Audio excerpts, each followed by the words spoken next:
the calm before the storm. Things aren't as they were before. You best start bracing.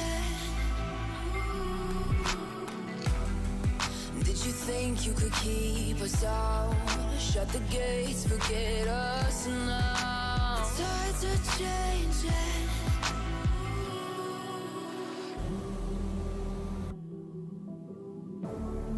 Can you hear the sound? Can't stop us now. We're not back in town, know what we're doing. Things are about to change, it's evolution.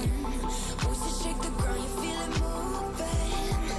We're the revolution. Ladies and gentlemen, boomers and zoomers, welcome back to once again another great day of EGL 1 Season 3 action, brought to you of course by Dell and Intel.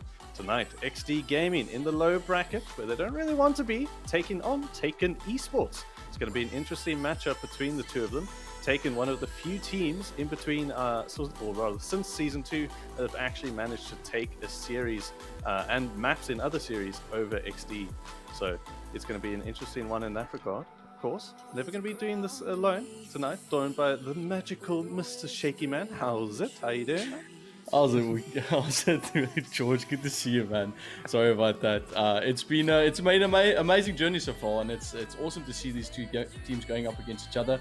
I think EGL has been full of its own colorful moments so far in the past season, and man, I'm just ready to get the casting started and see what these two teams can offer us today. The two purple teams going head to head is, the purple of Exdee, the purple of Taken. Etienne on, not a hero, sorry, on Twitter said that the winner has to change their logo, but Reddit of Exdee said seniority takes priority, which I'd agree on that. So no logo changing tonight. And the winner, of course, does go on to the lower bracket semi-final, where they do actually make that top 4 placement, which is what everyone wants. Everyone wants to get that top 4. The more important part of it is it's that guaranteed prize placement, and then from there it's just one more match, and you get better and closer to the end the more you go. But the competition doesn't get easier. For the losers of this, of course, they're not completely out of it. They're out of going further through the tournament. They do drop down to the 5th, 6th tiebreaker match, where they'll be playing for that 5th place prize money. So we'll see who has to fall down and who keeps going on this. Of course, Exdee seen as one of the favorites. So personally, I picked them during the podcast to sort of take it the whole way. They've looked good. They've scrimmed the most out of all of the other teams so far. Pre-season, during the season as well. I actually recall they did scrim against Taken last week. So I'm not going to give away the details about what happened in that one. But it's because they've played each other recently.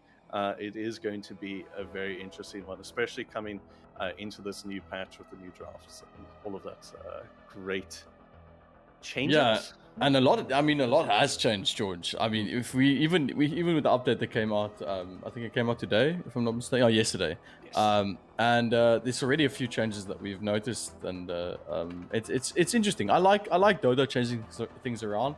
Obviously, we also have the battle pass looming around the back end. Yeah. So there's a lot that still needs to come out, and I like what Dota's doing right now. It's always nice to see a patch change. It's obviously the patches come out sort of the post DPC season, pre-TI, pre the regional qualifiers as well. But it gives us a nice little change up mid-tournament here, which we didn't. Some of the teams maybe planned for, and it's always nice to see how they adjust and change depending on that. But sort of the balance of the balance patch came out last night, like you mentioned, 732B, and a lot of nerfs that came away. Notably, Puck has had her illusionary orb heavily slowed, which is going to play a big factor here, because both of these teams like to play Puck. I'm blanking on who the mid lane is. Cuckoo, obviously, experienced Puck player himself, and then Y is playing the mid lane for Exdee tonight. Both of them always loving to pick him up, but I don't know if he's maybe going to be left alone, but we'll see. Otherwise, what was you mentioned briefly, I'm blanking on, what was the other hero you mentioned that has seen this sort of stifling at the moment? I mean, I've seen PA get some sort of. She just got her basically agi and strength gain. She got nerfed in the patch, which is quite interesting as well. I don't know if it's gonna take away too much away from her. She's still pretty strong in lane, obviously, with the fact that now her W gives you lifesteal on top of that. So her sustain is pretty decent in lane. So I think that's pretty good. But I mean, I think one of the biggest changes, and that could be purely contributed to OG, in my honest opinion, is Mars. I mean, Mars got one of the biggest nerfs. With, I think his God Rebuke went from level 1 from 20 damage to 5 damage. Yeah. The level 4 was his level, or his level 4 now was his level 1. So like you're sort of doing that 3-2, the 3-1-1 build, and it's sort of useless at this point. Yeah. You sort of have to put more into the God Rebuke. But it looks like we'll be getting the draft underway in the meantime. If you have just joined us, this is of course Exdee Gaming taking on Taken Esports. That's a nice little tongue twister for you. And this is of course EGL Season 3 in the lower bracket. Loser doesn't get the chance to go further, does still go to that first 6, but more importantly, winner of this does go on to top 4. Guaranteed money, guaranteed bragging rights, and yeah, we'll see how it goes for this. I'm excited, go. I love seeing XD play. They've got this sort of smooth crispness about their team play that it's like they communicate via seamless, I'm not going to pick a brand's wireless technology because it's beautiful. If I pick a brand, then I seem biased anyway. It's crazy you say that, because the first time I came across XD was when I did my Shakey Invitational beginning of last year. And I remember the captain contacting me, asking me about a possible opportunity to play in the Invitational. And I had to actually go do research because I wasn't aware that they were a team at the time. Yes. And then through them competing in my tournament, I got to know them, and they are a good bunch of lads. Like, they're really like calm and collected. They're really like softly spoken, and they literally let their gameplay like back themselves up. Obviously, unfortunately, they did get knocked out in the upper bracket by Sin 5. But like, seriously though, who? You can't really fault them. Yeah, like who really is gonna be mad about that? So, but these bans are quite interesting. It was pretty generic, George. The Chen ban is, I sort of feel, a very targeted ban for B. Chen did get that slight buff in 32. I can't remember what happened to him in 32B. They did touch his penitence, I just can't remember which way it went. But B is an experienced Chen player himself. We saw it at the previous major that Chen was one of these highly contested heroes. And Taken just, maybe they did the research, maybe it was in the previous scrim the last week, and they just don't want to deal with it, take it out, we play our game, sort of force them into that. And they do have this first pick. They take up Snapfire, and XD very quick on this. So. I mean, what's a game without Tiny? Am I right? Oh man, and Undying. Okay. Please name me one game in pub so far that you haven't seen Undying. It has been rampant. It has been absolutely rampant. He has been one of the strongest heroes since the change in 32. It's I can't remember. It's something about him. Maybe it's the fact that they've nerfed the sort of sustained heroes, and they're giving sustain generally through other items and such. Lifesteal being buffed, but then being nerfed on creep, so it's sort of like fight more heroes and stop jungling so much. And Undying brings a lot to your team fight. He brings a lot to your lane. And with a hero like Tiny as well, it's a lot of that early game fighting. That within your sub 10 level timing, you're able to invade into a lane and completely destroy it, take towers, and just move on from there. Puck hasn't been banned out, so the Tiny pickup from XD, sort of looking like a pseudo counter for the mid lane. If Taken are going to pick it up there. But, I mean, Puck, obviously, like, we also discussed the fact that she's got a bit of a nerf, especially going up against like a Tiny. It wouldn't be fantastic. And I'm seeing a very interesting lineup with Snapfire and Mirana getting picked up. Like, that obviously potentially being 2 supports off the bat. Do you feel like that kind of opens up the draft for XD just to kind of know exactly what type of game the Taken's going to be playing? I'm not too sure. The Mirana, I'm having a look. The Taken hasn't actually played it just yet. I'm curious if Verum is going to take it into the off lane and maybe as a play it as a pos 4, and they take another setup hero, because I'm looking through it, and they've generally been playing these heroes. Is something I discussed with a Snare last time round, is they take one of these heroes in the game that if you give him a little bit of fight, a little bit of farm, a little bit of time, it's sort of the come and try and kill me, try and beat me. It's sort of challenging the other team. Whereas Mirana doesn't really fit that bill for them. So typically before, when they took the Snapfire, they would take a Mars or a Wyvern. Wyvern, of course, not being banned out, but they didn't opt to pick it, and Mars having that nerf gets banned anyway. I don't know. I think they're gonna keep this open. Of course, Mirana Sapphire is typically your sub role, but hell, maybe they take this. That's gonna be annoying. They take the Snapfire to the mid lane and put it up against a Tiny with all the minus armor on Little Shredder. Yeah, I don't know. Like, I felt like Snapfire is, like, even though a lot of people have played a core, and it's kind of been pushed back and forth, it's still one of those things where, you know, in a very perfect game it could work, but it kind of like falls flat in so many places where other heroes just like obviously succeed. Like you mentioned, like the armor reduction is really good, but then again TA could be a good play as well, even though the Avalanche is not good against refraction. But I think there's definitely a good few options. I'm just scared that, or not, I misspeak, but I feel like picking up Snapfire kind of like tells the enemy team, hey, like, we're opening up to getting something that's going to control you in the area, like maybe getting a faceless. Mars was nerfed to the ground, so that's not potentially like there, but you know, that's what I mean. Like, maybe that kind of opens it up like that. Yeah, they think in the same way as you. They ban out the faceless hero, so sort of the heroes they don't want to have to work around in a small area. I'm seeing though we do have Crimson Tide playing on the carry position tonight for Exdee. Legion Commander. They take a Legion. Okay, I like that. It's a good it's a nice pick for Baron. It gives him a somewhat easy lane against the Snapfire. Snapfire isn't going to be putting out too much harass, assuming it's going to be a Legion Undying lane. Also means they have a nice BKB piercing stun essentially. Yeah, man, there we go. Legion's good here. Taken have been the team that's been running this Pudge in the core position the whole time, right? And Legion is one of the few heroes that does well against him, because you're able to lock him down through any BKB that he might have. And Legion, a natural BKB builder, also goes well against the Pudge. And Pudge lacks armor. That is where he struggles. And if you have this Legion building up damage over time, you're gonna get nuked quite quickly. And you have an Undying too. Yeah, I see a lot of skill shots from Taken. Like, if they don't land their abilities, I've seen it happen before. Like, if Pudge and Mirana they don't play well together as well with the cookie from Snapfire, because now I think with is it the shard? What increases the range of the cookie? The shard, right? Yes, the shard adds the little Mortimer's blob kiss or whatever they call it.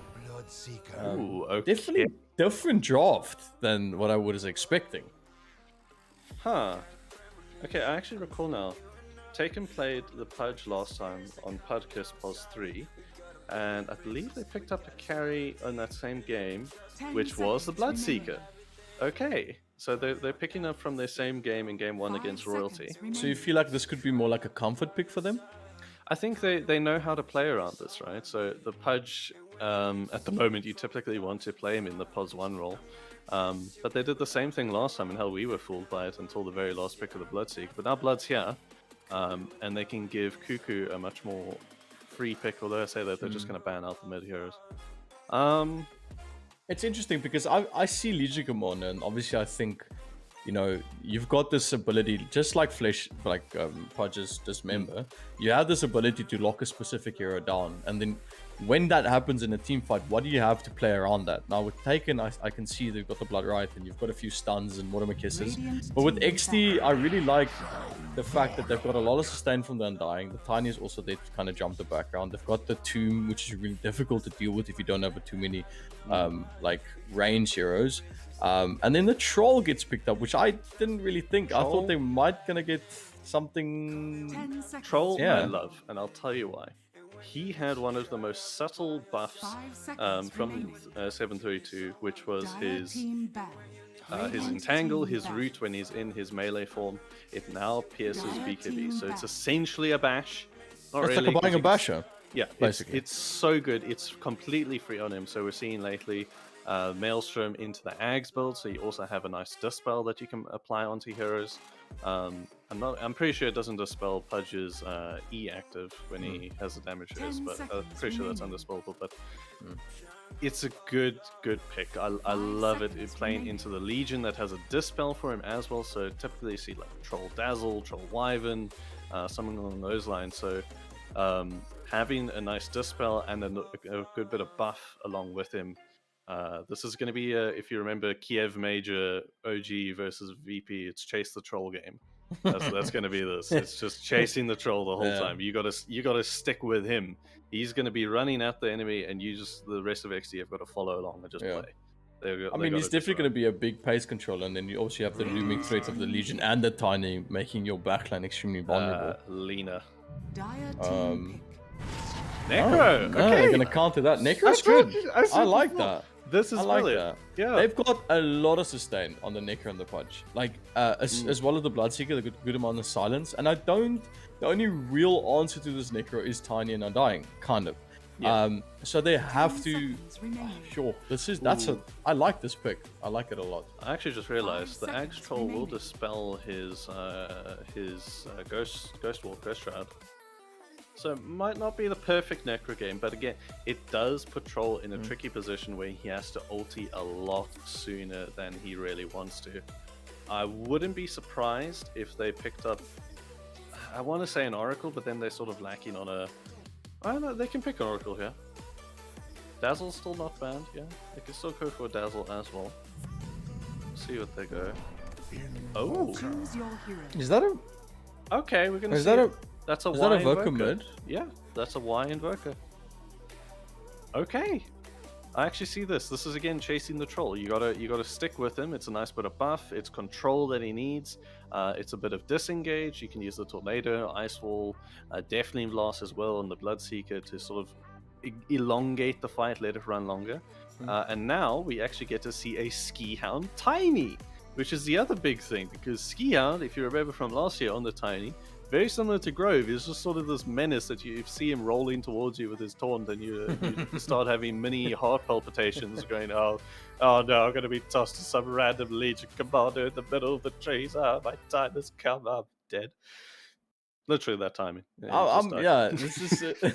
I'm excited for this. I'm just kind of zoning out on how I see this Voker play up, and if we're probably going to see a Quas Wex, or not. I feel like obviously picking so many strength heroes, mana is a big thing. If you control the mana, I mean, we even saw the just to mention, like you mentioning like previous games with OG, what comes to mind to me is the first time the diffuser was built on Gyrocopter on Thompson, and now I completely destroyed the Bristleback, because I mean, let's be honest, like strength heroes doesn't have naturally a lot of mana, so I'm wondering if that's going to be the best pick. I personally am not a big Voker player, so I could just think about statistically what I would think would be good. Would you think that would be a good idea to run Quas Wex in this instance, or do you think damage would be more of a better thing for them? At the moment, looking at their lineup, right, so the only real setup they have for kills is the Tiny and the Legion at the start of the game. B on the Undying, he's going to be able to pump in more damage, but he's not going to be able to secure kills, as so to say. So the only real consideration why he's going to have to make it, if he does go Exhort build, which he is actually going, is if he wants to get those kills early with Berend on the deal, with Ski on tosses as well. Yeah, that's the main thing he's going to have to consider here. But he is going the Exhort build. Starting off with Mantle and 2 circlets, so nothing too out the ordinary.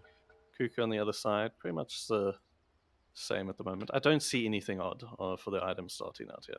Yeah, nothing too crazy, but yeah, I mean, I'm keen to see how this Exalt's going to go up against this Necro. Necro being renowned for putting out a lot of damage with that Death Pulse, and once that Ghost Shroud comes up, you know, like what really is the threat? The Cold Snap will only initiate once, but after that you'll only be able to have to kind of, I mean, yeah, unless the Harass is pretty good. From why I'm seeing mid lane kind of in favor of the Necro, to be honest. Definitely.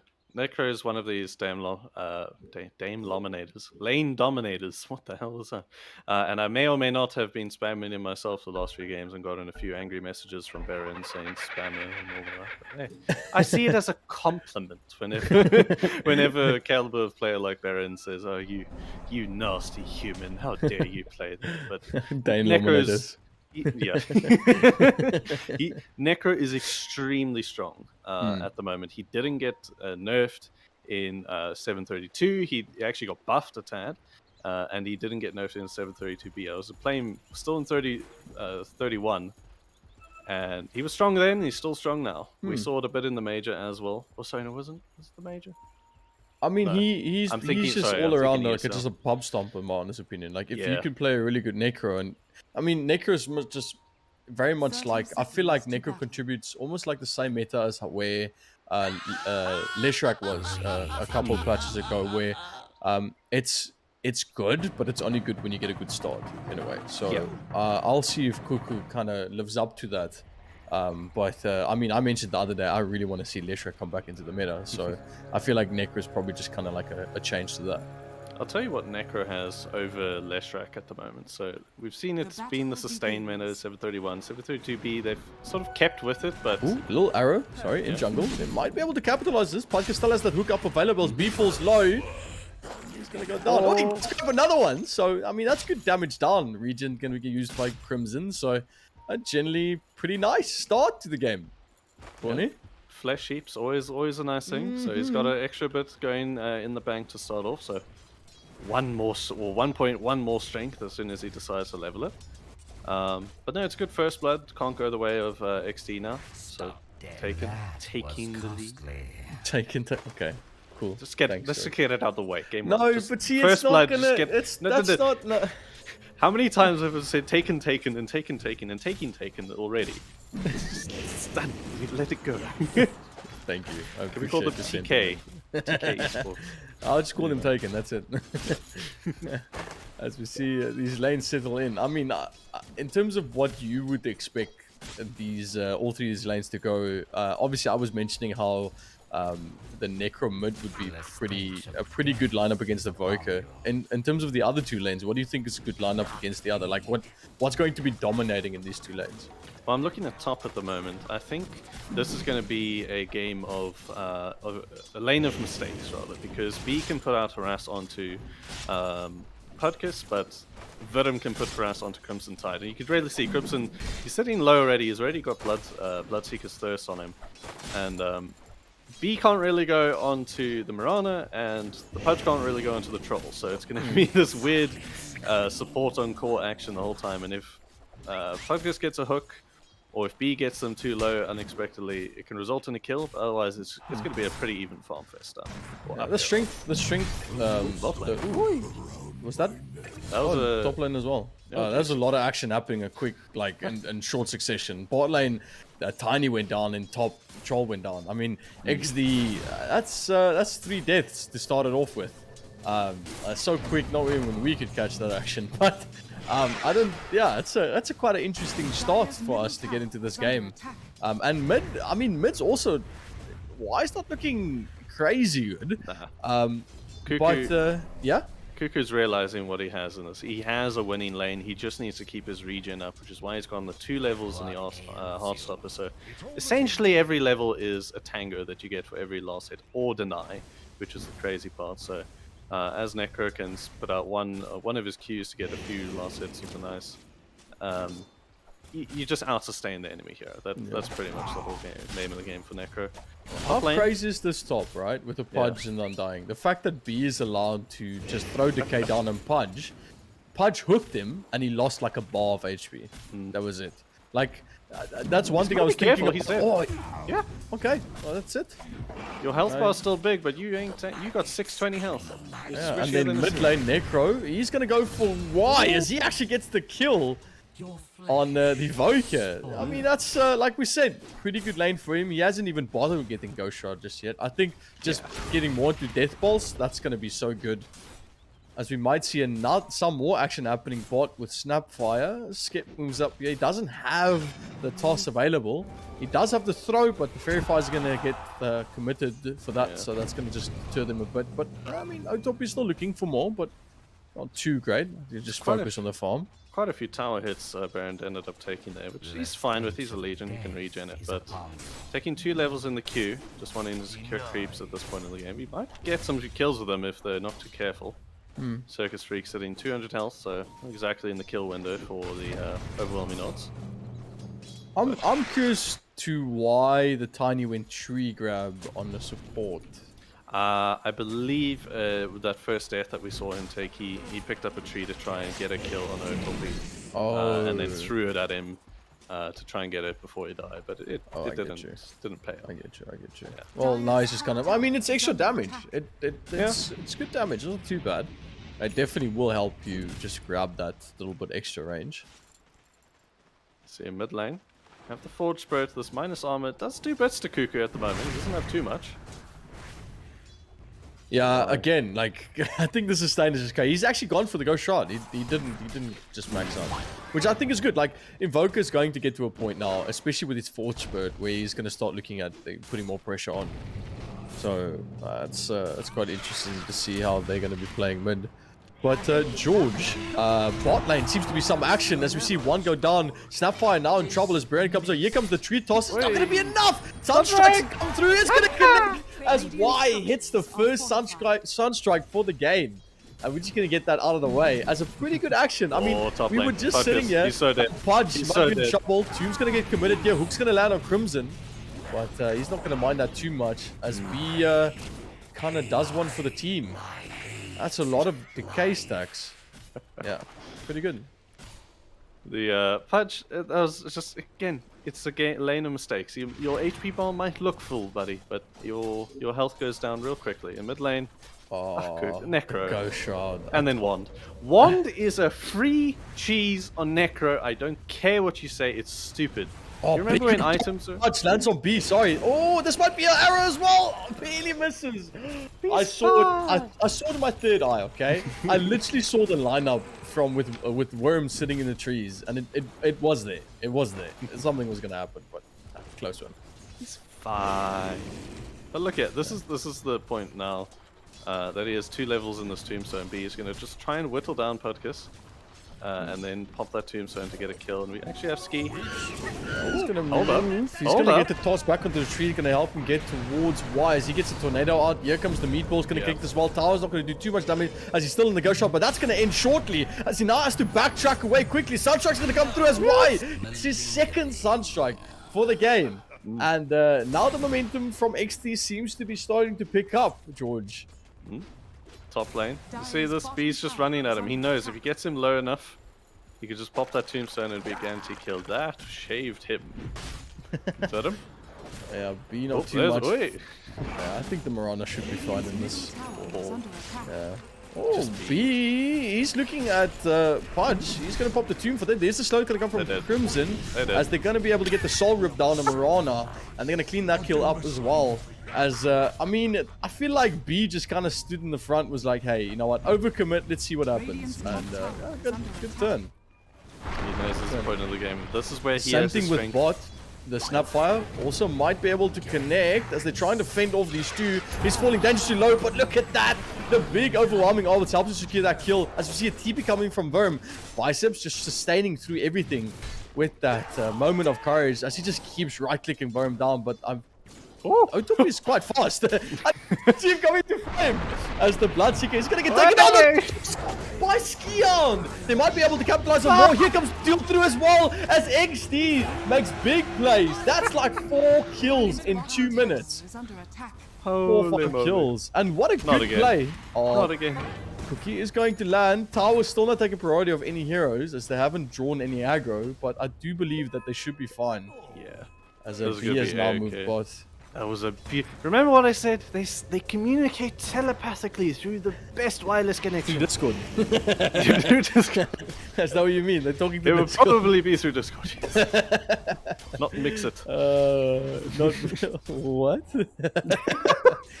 That unlocks a lot of memories for me. Mix it BBM. Core memory unlocked. Yeah, Mixer BBM. You know what? I'd love to actually get access to my Mixer account, which it doesn't exist anymore. But like, we're gonna see a bunch of Mohawks. Mohawks? Nah, my Mixer name was T-Dog. I don't know why, but it was just. Where's the T? I have no idea. Oh no, Troll. Pudge. I should be fine. Yeah, not too much. The full stacks gets you very nervous. It does. That's very true. I mean, what gets me nervous is every time I see a Tombstone getting put down. Yeah. Well, as long as you can see it, I guarantee you it's not for you. Well, net width wise, we're seeing we're seeing Baron doing pretty good on this Legion commander. He's gotten this duel up as well. I believe he got that just as he got level 6. He was able to get that duel. As mid lane, Invoker's going to go for snap, and that's not going to be a very long live as we see the play going to come through from Cuckoo. He managed to at least get the Reaper side off as we see another fight ensue with Cuckoo trying to fend him off, saying, back, you fiends, get away. He pushes W and wand, and he'll be full health. Yeah. Watch it. I bet it. He's not going to use it now. Do it. It's only 12 stacks. Yeah. But it's stupid.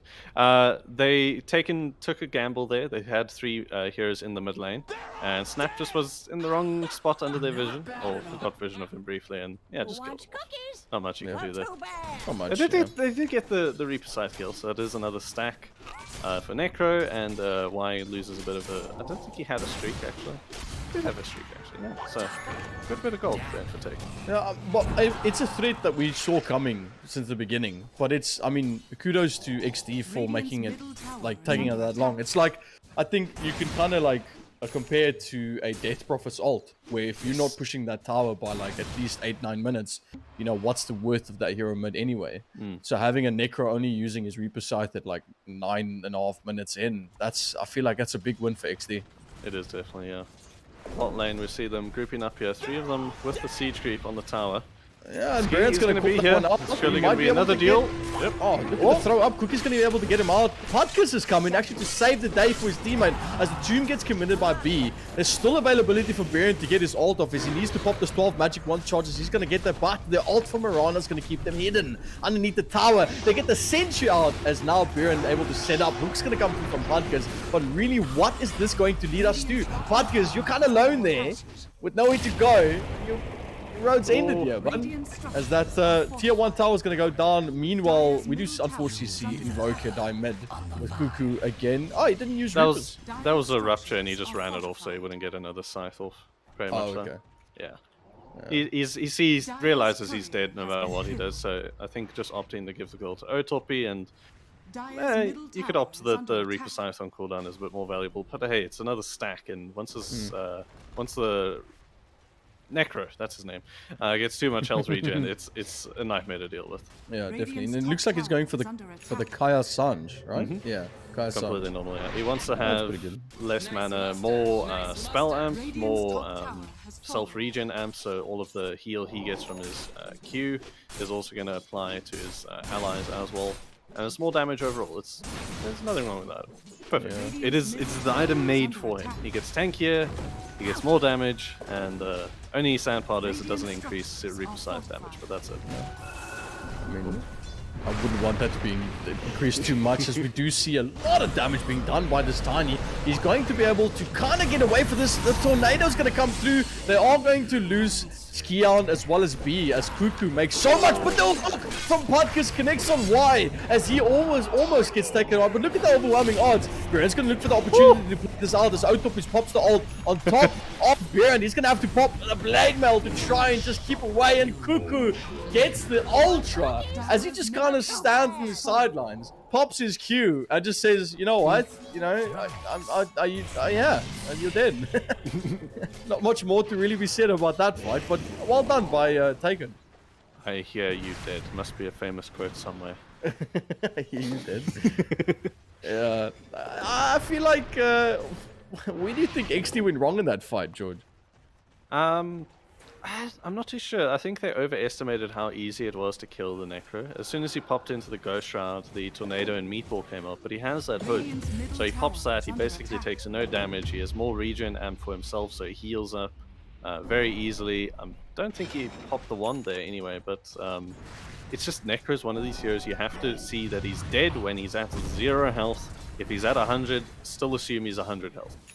That's what you got to do. So it's a little unfortunate. I think it was a tiny misplay, and then the scythe coming out with, I believe it was the Bloodright is the name of it. Yeah. Silencing Morph, and just it's too much damage for Ski and B at that point. Yeah, pure damage. That's just pure damage. It's OP for a reason. It's gonna do a lot. But I also saw an ult getting committed by Worm. I'm not going to come too much of it. This Baron does get spotted up by Podkers. And, I mean, they could set up for this, but there's the 3 of Exdee just kind of sitting in the trees waiting for an engagement, as that arrow did kind of give them away. So I don't think too much is going to happen. But we're moving into the mid part of the game. We're sitting at almost 15 minutes, waiting for that 3rd siege creep to come through. And yeah, it's starting to set, I think it's done. Exdee is looking in a pretty good space right now. Yeah. Arrow goes to Ryan B. We were just talking about the net worth that Berend and Crimson Tide had, and if you look at now Cuckoo, he's a whole 1.3k above him, and it was since that mid-fight. He has the whole S and Y finished up, going for the Death Seeker next, which is more heal, more damage, and more importantly, more ethereal for him to output some more. He's going to go straight onto the Baron as he does pop the W to try and disengage, but he's going to get taken back, but he moves away. Podkers just kind of sensing the Sunstrike coming out from nowhere. Move out away as Cuckoo now moves towards B. He does get that Reaper side off, and Skep, now the man standing, gets a toss up, does get a kill at least for the team as Podkers goes down. But for the second time, Taken in a good position in this game so far. But they're not a net with lead at all. No, not at all. But it's about their presence and their power on the map for us. So Crimson Tide has been farming this whole time. He has his Battle Fury finished, so he wants to get up this S and Y and BKB before he sees any real fights. And Exdee, they know this, so they're just playing around it, around the bot side of the map. So now the regression comes to the jungle where he's farming. But we actually see him TPing bot. They had smoked up here. There's a regression from Exdee. I think they definitely want to try and just get back the advantage that taken away from them. See? I told you! Oh, actually lands on the Undying. Yeah, it should be fine. Fine. Yeah. It's fine. Yeah, I mean, it's very difficult not to add it in. It looks like Exdee is still looking for more. Yeah. Actually have the sort of, they have the strength of being able to run and sort of gain space. Like you see, they've moved all the way through the jungle. But yeah, as soon as the fight starts, Taken really have the advantage. Yeah, Rupture's going to get committed. Arrow could connect. Oh, the arrow was so close. It was so close, Corny. Baron's going to be able to find. Baron plopped the blade mail on the heel and just ran it off. Otop, he fell to half health. Getting real nervous. Imagine press the attack completely debuffed. Bigger abilities like Rupture. Don't say that. Oh, that would just be disgusting. Look at this is a true Pudge player, Top. Are you just sitting in the trees? Yep. Just waiting. Like, you know what? I don't need farm. Might be the boss 3, but I'm just going to be set. Yeah. Oh, nice toss bottom on Snapfire as they do get the combo. And I've kind of drawn their attention away because I felt like Exdee was just sitting in this jungle for no reason. But I mean, this is the danger of Tiny, especially with a combo like and I've drawn a blank now as well. Thank you, Legion Commander. Yeah. Not to be confused with the Legion on the other team, which is Necro. Oh, so yeah, that's okay. That's just a lore joke. Tonight's gonna be a long night. I can see this happening. Oh, it hasn't even started. Trust me. Just don't. I made promises in Discord before this. I will. I'm kidding. But I mean, like I said, we're moving into the mid part of the game now. Nature's the new patch kind of introduces this comeback mechanic, if you will. If a player has this big lead in terms of their kills and stuff. Especially in terms of Cuckoo, I think he's on quite a big lead as it stands. He's gotten an ultra kill, he's gotten a few kills after that. How much do you think this is going to change the lineup if an important part of Exdee managed to kill Cuckoo? It's going to be tricky, honestly. Like, it is going to be their plan because this Bloodseeker, besides from the Rupture and the Blood Rite, doesn't do too much at this point of the game. He's building, I'd say defensively, but it's what he has to build. He's got the Maelstrom BKB, so Cuckoo is their real problem, and I say that problem with a very, very large dash of salt because, not salt, pinch of salt. What's the you say? Like what? I can't remember. Salt? Yeah, with a pinch of salt. Yeah, it's like it's good, but there's something bad to it. It's not great. Yeah, it's a pinch of salt. Yeah. Okay, so what was I? I'm not going crazy. But it is very, very hard for him to kill him at this point. So I'm imagining, right, in a perfect world, they're able to get off a cold snap, I don't think they have a Spirit Vessel just yet. They really need one if they don't have one. That would be I the forgot to easiest mention way. that as well. Spirit Vessel's gotten a nerf, Spirit Vessel. It's still you need good. it against No, Necros it's still and like it's after that. based. The reason why you buy it is still there. Yes. But its cost range going from 950 to I think it's 750. Not bad at all. That's Yeah, it's ridiculous. Like it's honestly the change on it is just huge. So yeah, 750. the way they really kill this Necro is they got to get Cold Snap, they got to have Legion Duel so he can't pop any of his Ghost Rounds, and the Death Pulse, they got to have a Sunstrike on him, Meatball, Deathling Blast, and probably all of Tiny's stuff as well. Troll's the only one who doesn't really have to be there. Just commit all your abilities and hope the troll can kill the entire kitchen, never mind the sink. And you got to kill him off that way because he lives on 100 HP. That wand is going to do, I could probably guess how much. It's too much heal. It's way too much heal. It's like 500 heal that he gets off that. Then he has his Q as well. And if he pops his ulti, you're also going to get a bunch of stacks on the Heartstopper Aura and his heal regen from that. So you're they have telling me to find the jump on the Necro. But, right, I've been saying that in a perfect world for Exdee, where you're ignoring the fact that there's a Snapfire, a Marana, a Pudge, and a Bloodseeker that's going to be running at you while you're focusing your sole attention on just the Necro. So, it's going to be rough. So you're telling me that XD needs to pop DK, Decay, Soul Rip, Yes. Tombstone, as well as Overwhelming Odds, Yes. Press the Attack, Yes. Avalanche, Toss, Yes. Sunstrike, Tornado, EMP, Cold Snap, Meatball, and then hope and pray that the it's troll enough. can kill the 80% of the rest of the team because you've just used all of your abilities. Yes. Don't forget the sink. I'm not joking. This hero is impossible to kill. He hasn't even gone the fully tanky build, which is going for the mech. And I guess you don't really go Vanguard. You know what I see? I see Tiny jumping in, tossing him back with Avalanche, Sunstrike, Meatball. That's it. That's all they need. No Deafening Blast because Blade Mail is a thing. You need Just deal. Sunstrike, no. Yeah, well, no, obviously tossing him back onto the duel in order to lock him down with the duel, and then just Sunstrike Meatball. He's fine. Dead. I give that a 38% chance of success. Well, you're counting for 20% of the team. They still have an 80% to deal with. Unless Invoker lands the most amazing Tornado Meatball combo that you can only get on bots in Dota. Oh, Troll. Oh, top lane Troll might be in trouble. Crimson, he's been spot out. He's gonna get ult. Here comes. Oh, look at the damage! Cuckoo. And he's got the shot as well. Deathseeker is a big thing. Skip has been caught out. They got the tombstone up, but no soulbind in order to save Soul Rip. Sorry, to save that one. They've even committed the Mortimer kisses to push them back. As the poor troll that goes was down. nearly good. He ended up tossing. Oh no, not like this. Can someone check this guy's PC for Windows.exe because that hook was downright hacking. That was just wow. That was crazy. That was no. Shit, that guy was. Can I get an action replay? Can I ask for decision, please? Third umpire. You guys can't see my mouse, my hand movements, but I'm asking for the screen that the referees do because I feel that was a blind hook, wasn't it? Yeah, pretty sure it was. Just lucky. He had a good idea because they just killed the courier that was heading towards there. So he knew someone's there, and hell, there's no loss if he misses the hook because Pudge in this game, he's just a rock machine and an ulti. Oh, Barons gets spotted out. Legion Commander in trouble. Does spot out, pops the Blade Mail, but really, what does the Blade Mail do against this member from Pudge? As Taken Esports actually taking the time to take a break and come back into this game. Yeah.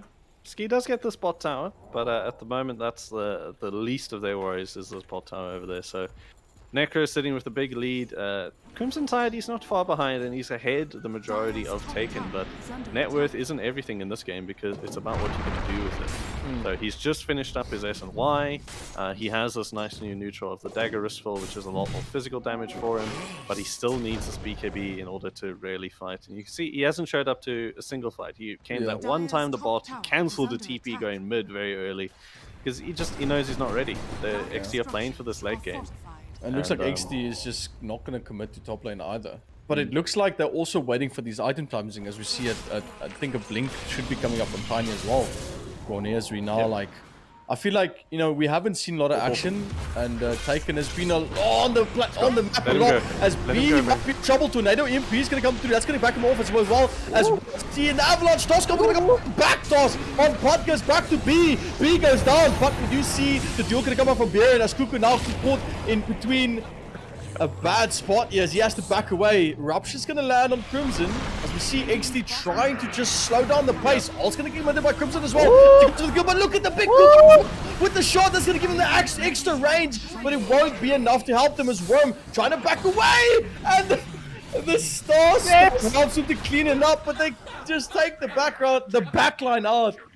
And I'm kind of lost for words as Exdee they played that really well. The amount of damage that Necro took as soon as the troll ultied. I think he also had his eyelids go a few sizes bigger because, oh my word, he melted very quick there. Not even the Agnums, and it was just straight through his Ghost Shroud. I'm not sure if he had it up and could have dodged all of that, but yeah, that was a lot of damage, and the Baron coming in with all the sub able to turn around. But starting that was sort of the EMP from Y, sort of draining the Bloodseeker and the Pudge at the start of that fight. Yeah, and that's 923 gold from Baron, as well as 360 among 3 heroes. So that's a lot of gold that we were talking about a little bit earlier.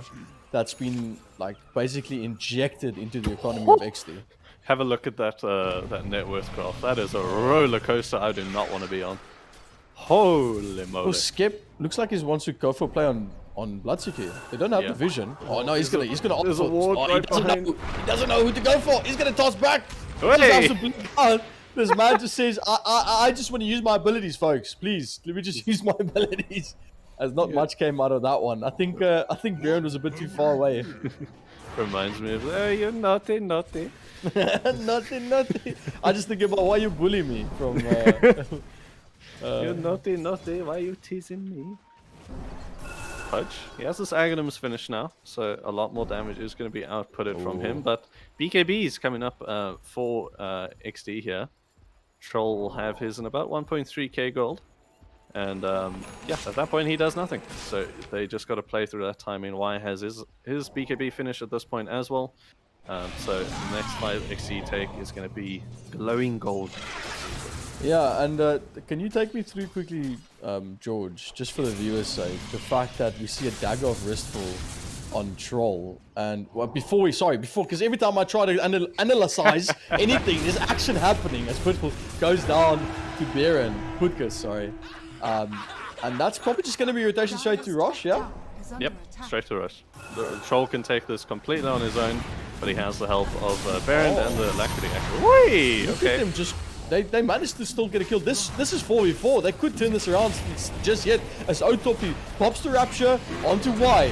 Cuckoo runs in the back, tries to get, but look at these Mortimer Kisses flying through. We see Y trying to fend off this Bloodseeker, telling him back, get away. But it's not enough as the rush come in from Taken. All's gonna get popped out. And the Yuke Scepter used as well, just to buy as much time as possible. As we just see this onslaught of damage by Taken as Crimson takes out, as Cuckoo takes out Crimson. And Exdee, what looked to have kind of recovered from what happened early game, now seems to fall victim to yet another good fight. Yeah, they were able to get that kill on Ski at the very start with the Reaper Sight, and I honestly thought that was fine for Exdee because I know they're going into the fight, if they're defending, they don't have that Reaper Sight, but why getting ruptured on the side and didn't really have any health? He just had to sort of man fight the Bloodseeker who did have that BKB, and yeah, who was a Baron and Crimson Tide were just stuck in the Roche pit, and once they came out, the whole team is dead, and they just had to run for the hills. Yeah, so, I'm noticing a lot of.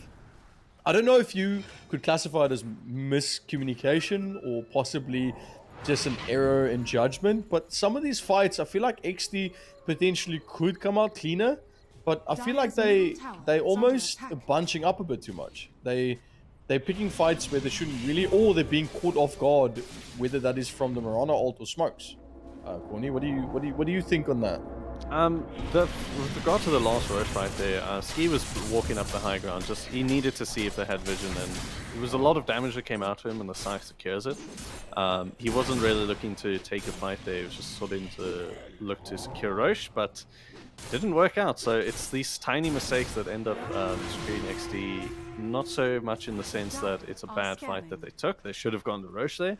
But more so that it's taken playing on the smallest of margins, right? These guys are cutting their hair with a scalpel sort of thing. It's very small margins that they're able to execute here and find the gaps. With the BKB timings that Exdee had, they knew the Bloodseeker was strong, they knew that the Necro was always strong, and they were playing 5v4, so they knew it was a fight they could take. Okay, well, it's interesting because now more real estate is being taken up by Taken, and TE, whatever you want to abbreviation you was taken up by TE. Yeah, I'm curious to we have the BKB. No, we don't have the BKB on Troll. It's very close. So that's kind of what we're looking at next, right? He lost a lot dying in that fight. He was 1.3k off it just before the initial mid fight, and he's only just now got it, so they're going to be okay. But again, they're playing without Aegis here, which Troll does like to play with. Means he doesn't have to commit his ulti so early. It also means if they commit the Scythe onto him, he's going to be okay with it. But at this point in the game, if they can kill off Y like they did at the start of the fight, at least get him out of the fight, it's going to benefit them a lot more than focusing hard onto this Troll. So I think that's going to be their goal here. Link is going to be next for Pudkiss on the Troll. On the Pudge, sorry. Pudkiss on Pudge. Ooh, Marana arrow on Tiny. Does connect in the jungle. Yep. Looks like a setup. It's going to come through. And again, Ski Hound poured out in the jungle of Taken. And this is... I don't think this is really the place that you want to be finding yourself as a position 4. He was walking up ahead of Baron in lane. The arrow, he didn't see it coming. They had that vision there of him walking up the stairs, and it just hit him. Stuff happened. And it looks like as we direct our vision mid, as more action might to happen, we do see a smoke on 2 heroes. The side is taken as Pudkiss and Worm slowly make their way. They do spot out B. He's going to pop the Glimmer, still going to get hooked out.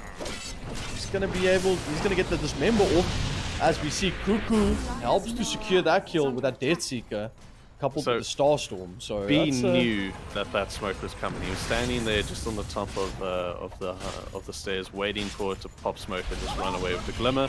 But unfortunately, Taken came through the mid and sort of ended up wrapping around him. At least I didn't find why he wasn't there at the moment. But yeah, it's just the support's falling for Exdee. I mean, he's already up in 10 seconds, but it's margins. And they're slowly edging their way forward now.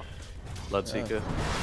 58 seconds left on the Aegis, but Basher finished up for him as well, so he can finally fight against this Troll and fight through the BKBs as well.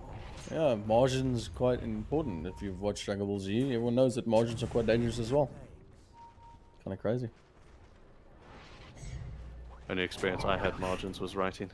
That was a Margin Boo joke, by the way.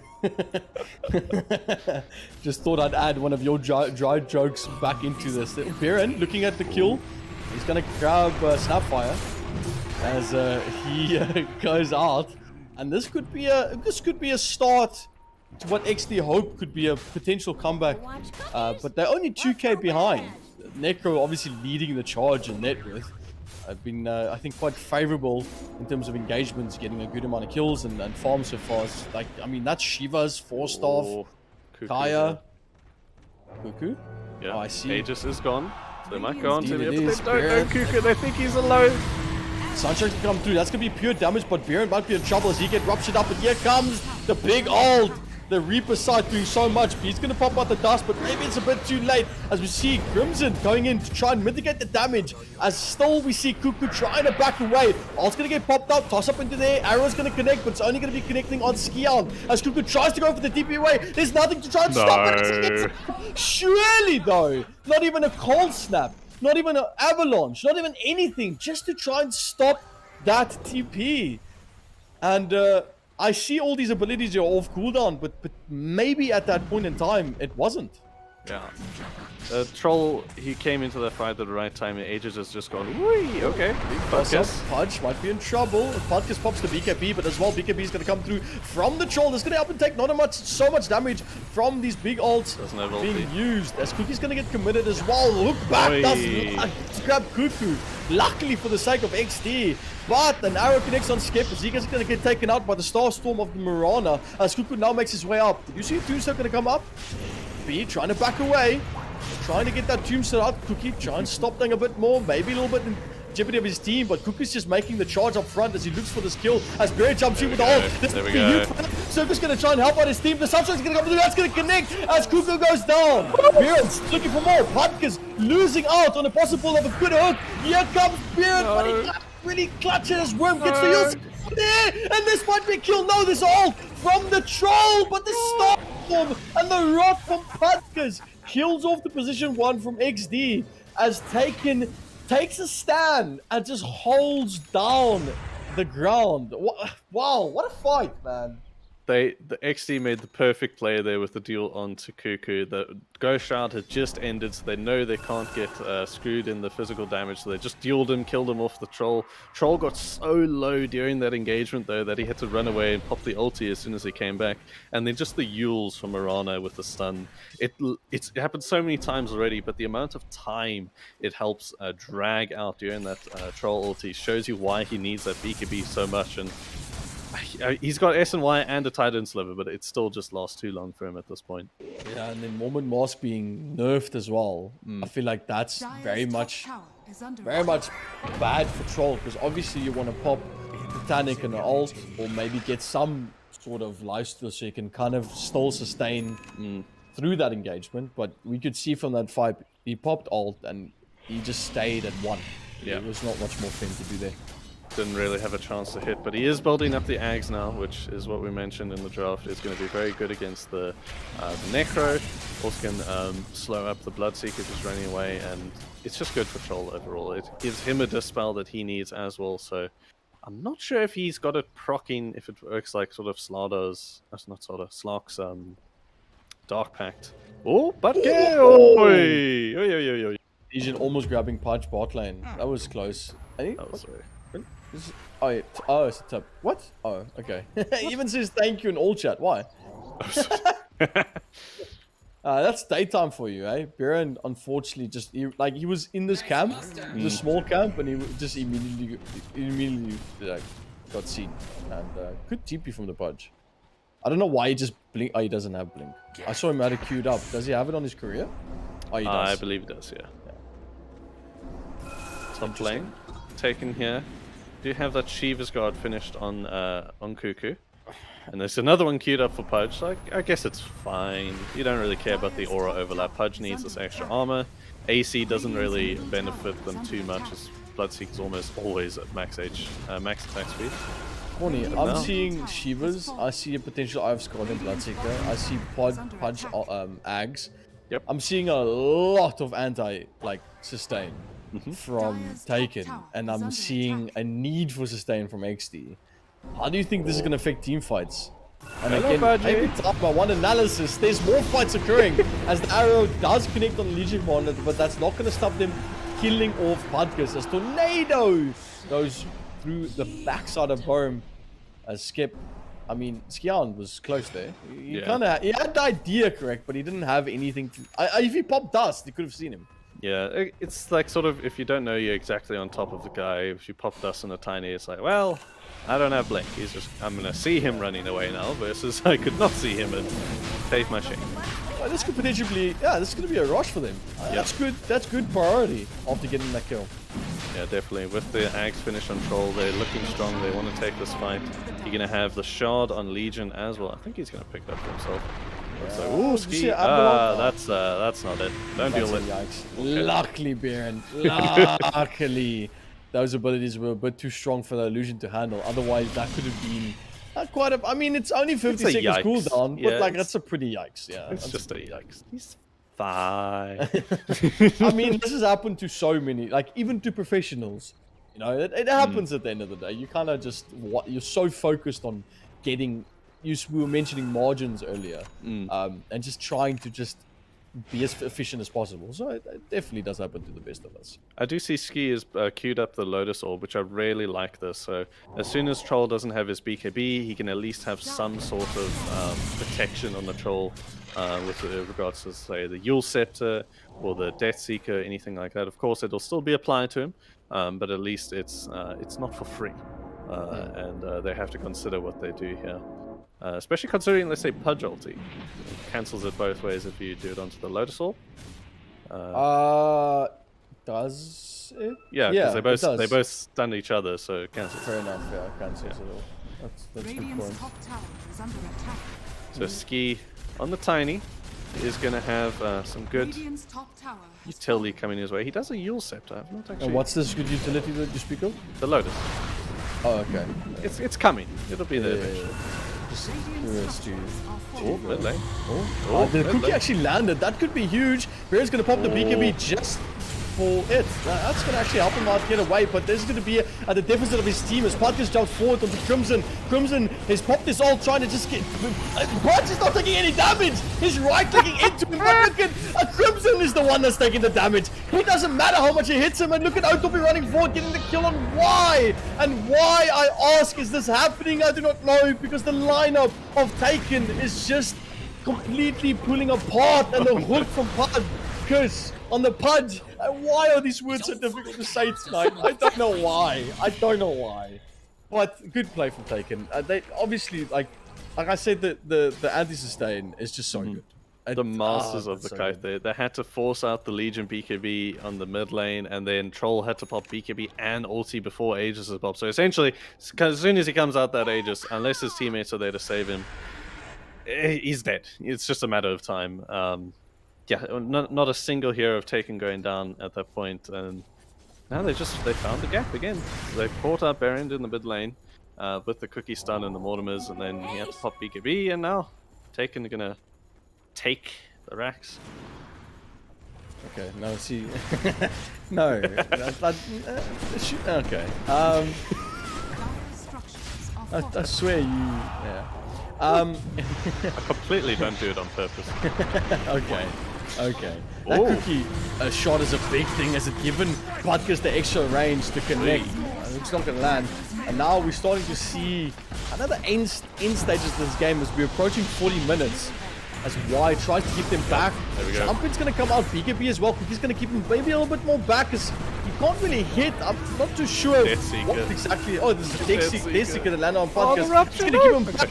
Luckily backs away. Baron needs to just stay still as the rupture's still on you. As I do manage to find two. And I was kind of staring at that going, why? Okay, didn't the Pudge pop BKB? Yes, he did. He did. Have the BKB pop there. Does But Legion, Death Seeker go through BKB? I'm not sure. Because I don't know if they put it onto... I actually don't know. It has to be Death Seeker, right? There's Because nothing else both that had stops at BKB this on, point. yeah. Warren, he does get caught out top by Invoker as Y's going to go for this Mirana. Mirana trying to back away. He just still has 2 leaps available. BKB, Oh. no! Why would you pop the BKB?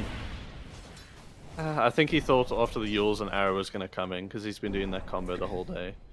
Yeah. Essentially, at Exdee, they had that duel up because Baron has the AC finished as well as the shard from his Q from that Roche. So as soon as he popped the overwhelming odds onto the most of Taken, he had 45 armor and change. So he just jumped in. He knew he was not going to take any physical damage, so he could just lay into the Pudge. And also the bit of minus armor he gets from the AC would also help him killing. So he thought, why not? Let's give it a try. Didn't end up working. This Pudge is a tanky boy. In our top lane. See if Kuku gets caught up. Kuku went A on disc. I never even considered that. That is nasty. That's crazy. That's someone, and he's going to go for pipe next. Yeah. Which is just going to make him so difficult to kill from the magic damage. Just Baron, he's going to get caught out. Yeah, you'll sit up in the air. Rim's ready with the BKB from Baron. Actually stops it out as he goes for the duel on to a different target this time. He looks for the kill on Bloodseeker, but he's just so tanky as the back end punch just jumps the back. And look at the damage that this Axe on the Rot does to the side of Exdee as he's just getting taken down. Burn falls goes well as Kuka gets a kill. Double kill indeed. And now Crimson looking for more. But he's going to have to back away as Y actually grabs a kill on Marana. I think that was from... Oh, that's actually from his... Yeah, the little girl with the tombstone plus right clicks. Yeah. It looks like the Forge Spirits. Yeah, Now Forge Taken- Spirits got the kill there, yeah. They committed these 2 buybacks here, so they see that there's this gap, and it's going to force Exdee to buy the use up theirs as well. Luckily, Roche is not respawning, as was just only used up. And Putkus, every single one of these team fights, he's just getting stronger and stronger and stronger. 19 flesh heaps at the moment, more than 140 strength, nearly 150. Oh, So there's a he- disconnection. Yeah, he takes no damage as soon as he pops his flesh heaps active. So any of that deal or any of the especially the invoker damage that goes onto him, none of it hits. It's just none of it actually touches him. It like tickles his little fat rolls. I'm sure he has this. It's fine. You can Yeah. have this. But it's crazy, man. Like sorry, to just quickly say, I really like the amount of like just pure tankiness and damage to this Pudge, because you mentioning it, and I've been saying this a lot for especially Pudge, just how much Rotten Axe actually does, and we saw that from the previous fight in the situation when you jump someone on the backline. That's crazy. The Pudge is sitting very tankily himself. He has all of that spell lifesteal as well as a lot of the magic res as well. So the only real part he's lacking is armor, but 3.4k health is plenty to deal with. But at the same time, Bloodseeker 3.2k and way more armor under his belt. So Pudge is that one that's sort of standing and having everyone going on him, but Bloodseeker is going to be the one that's outputting a lot of the physical damage here. Yeah, I mean, Legion has an extra 160 just from duel. She dueled the Bloodseeker. No one really used anything like Deathseeker to keep her away, and she barely got him to half. Yeah. It's crazy. This is going to be Exdee. They're looking like they'll give up these racks. Oh, Skip's Don't going wanna for the commit kill on the Bloodseeker. Actually does grab it. Skion helping his team out on that one. Pudge is going to decide to commit to this member to try and just get back at him for taking out his teammate. But it looks like they're kind of playing around. They're looking for more Tornado. This time going to connect with Pudge as they do luckily grab it off. And they actually have the Ags on the Evoker, helping to try and get the... Look, but Pudge is just... I mean, he's going down, but he's going down slowly. That was a lot of damage. They were able to get the TP cancelled that time round, so Marana not able to get the Pudge out there. But they got the racks, right? They have this entire mid lane, and the top tower is down as well. So Taken are going to be fine with this. But they do have to be careful about not losing the fight, is because they did commit those 2 buybacks already, and Exdee still have the majority of theirs up. Let me actually just check the statuses here. Oh gosh, that's messy. Exdee still got on the Troll, the Legion, and on Ski, so they're fine. They're fine to take this fight. Yeah. I love this this gem buy on Tiny. Definitely, probably your best hero or best teammate to put that on, and hopefully that does. Why not? Eh? Why not just throw a tornado and EMP just for the sake of it, right? Hey, Ski! There we go. Heal. They're going to be able to grab one as the Ghost Seeker's going to come through. It's going to help to get that Death Seeker. A lot of damage, yeah. That is a lot of damage.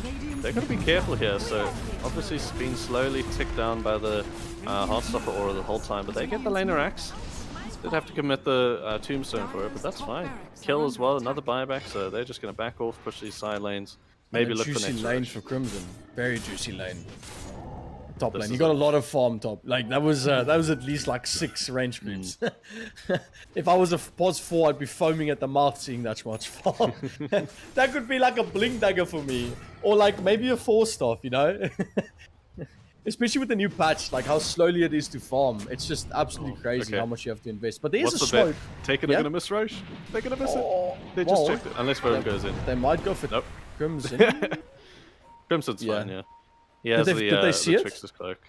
They they did do see see it. it now, okay. They just checked it and they walked out. Is that what you wanted to ask? What's Yeah. the chance of them missing? Because they were just checking it and it's like 5 seconds to respawn and then, oh, I hate when that happens. They come back a minute later and go, hey guys, it's up, and we're like, oh no! You've missed So out what- on so much time. What do you think? Double Reaper side or double Mortimer Kisses? Double Rupture. Does he have space? He I doesn't like have to space see- for double Rupture. Oh, he took it. Oh no, he punched. No, he gave it Possible. up. He gave it a Pudge. Podge gave it to Necro. Okay, cool. So that was a roller coaster of emotions.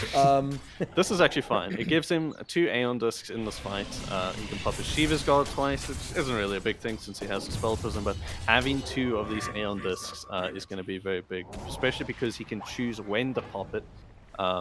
Say it pops once, he goes down to 20 HP, he sees he's not going to be able to get his heal off, he can pop it, have a hard dispel, be able to get the heal off and come back fighting. And he is actually getting full Octarine Core now. So this is the sort of the stock standard build for Necro, apart from the Aeon Disc and the 4-staff. But actually we see Baron. Ooh, smoke popped. You didn't see I where like it the was 4-staff. It adds more. Like we see usually supports buying 4-staffs against a lineup like a Tiny and a Legion and generally like this lockdown specific lineup. A Snapfire top. Circus. Oh, they missed him barely. Come on, They Tiny missed is the him gym. barely. Actually, I hear They the can actually spot out. You can take a Rupture out. Bloodseeker's going to come into the fight. There's the duel that's going to help him clean this kill up. As the Rosh dies off. Meanwhile, bottom, Dying's going to go down to the Reaper side. But remember, there's still a Refresher Orb in play. As Autopi looks for the kill on the Invoker. And White's going to go down. Yulsip to get used up. Skep's kind of stuck in this weird little place here while Cuckoo gets the kill. And he's already used the Refresher Shot. Who did he use it on? He used it just after the Reaper side. Oh, but he's used Use two it Reaper again, I sides. see. Actually, yeah. Radiant I assume B and Ski. Yeah, Probably. maybe. No, he killed off in the a- Skian. Dire's top barracks in a are Skian under he got attack. killed by Deathseeker. So you Yeah, go. the Tiny Baron. got killed. Yeah. Gonna have to defend this alone. I don't think XD want to really Dire's top barracks use their buybacks here, because if they lose one fight with this troll without BKB, it's gonna be really tough. Definitely, top lane's gonna go out here, top barracks. It looks like they're just gonna go for more. Yeah, I mean, Megas is probably the way, as we see coming through from Budkers, lands on Crimson, that's gonna force him to pop the ult, but Yulsip is there to try and cap a bit more spot. Time, here comes the big ult, the big play for an Invoker, as it lands the Cataclysm. The meatball gonna come through, he's gonna try and back away. They do have the Hex landing on the Bloodseeker. He's gonna go down as the buyback comes through as well from the Trolls. Crimson trying to help out this team as they move to try and get the kill. They got the one. Oh, big Reaper side connects as Kuku tries to TP away and he actually gets it. The Yule Scepter from Rome helps him to get the way on the Tiny. As Skep looks for more. Baron looking as well for the Mirana. He's gonna back away and he's gonna go down as they still look for the kill on Circus. They need to try and catch as many as possible, as they've used the buyback and they are going to be able to grab 4. And that was a huge Yule Scepter by Worm. Only managed to get Cuckoo up, but now it's a Necro first against 4, which he does well in sort of these team fight skirmishes where he's going up against a lot of the heroes, but at the same time it's not 4-on-1. So they have the means to kill him here, even with that Octarine Core and Aeon Disc. It looks like XC, they're just going to go for the racks. Top lane is quite shoved, so they're just going to push this through. Radiant's Crimson's going to make easy work of these towers. And I kind of just see trading. Like we saw Taken going to the base of Exdee, Taken 1 barracks. Radiant's bottom. And obviously according to the fight. And now we're just seeing kind of the same thing happen out. Now question stands is, we can see another team fight.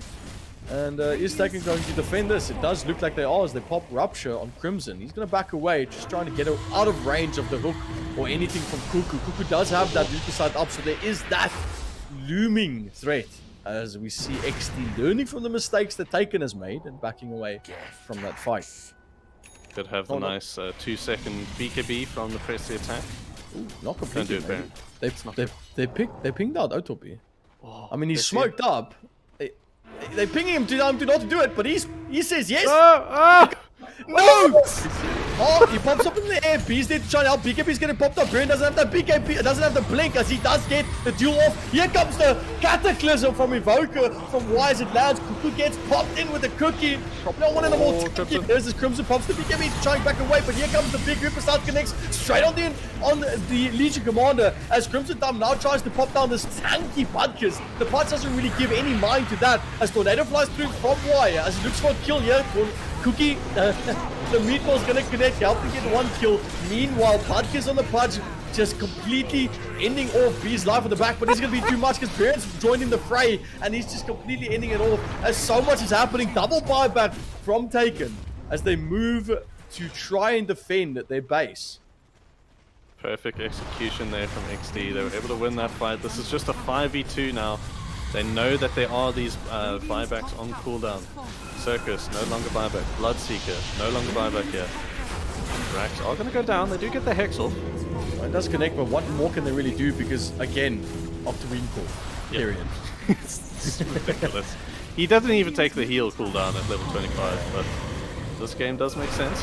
Oh, Skip jumps in there we go. with the toss back as well. Looks for more, but the force stop again helping him so much, but they do get the duel. Try and get the down to get 1. This could be the last person. This could be GG for the first game as DJ gets called out by Taken as Exdee takes this first game of this best of 3. And what a game it was, George. What a game it was. Exdee, they were looking behind on the kills, the whole game, the map control, all of that the whole time, the whole way through. Taken looking like the dominant force there, but again, it comes down to those 2-3 fights that happened, and yeah, they were able to swing it around and take it from Taken. I swear it's the last one, okay? I promise. Was, yeah, I'm just, no comment. The most disapproving. Just no. You sound like Gerald.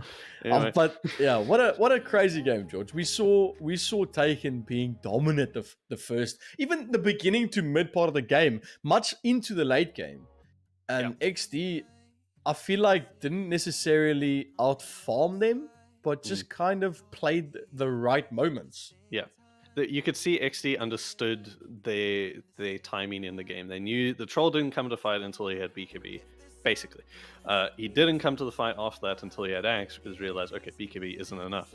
Then once the items on Taken were able to come through and they made these small minor mistakes, Exdee really took a beat. They took a second. They sort of let Taken come to them in the fight because they know they have this Legion that can lock someone down. They have a troll where if you're running into him, it's a lot harder than him chasing after you. So actually knowing what they had to do, and if you guys know what you want to do to also be winners in EGL, all you got to do, head over to Twitch, because we're giving away what is always the good thing on EGL, which is free stuff. And tonight is of course the Evetech Stealth gaming glasses, which are nice and stylish and also help with the light stress that comes from the screens when you game. So go enter into the Twitch chat. All you got to do is type in Twitch is EGL1, that is EGLONE. Just type it once. Camel case preferred, lowercase, doesn't matter. Type it in chat, you'll be entered into the giveaway for the Evetech gaming glasses, which we'll be announcing later on. And it is, of course, only for ZA residents, but we got to do what we do. But anyway, go into the Twitch chat for that, and we'll see you guys in game number 2. We'll be giving them away, and we'll see if Taken could take this one to a 3rd game. I lied.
Ladies and gentlemen, boomers and zoomers, welcome back. It is, of course, Exdee Gaming versus Taken Esports here in EGL 1 Season 3, brought to you by Dell and Intel.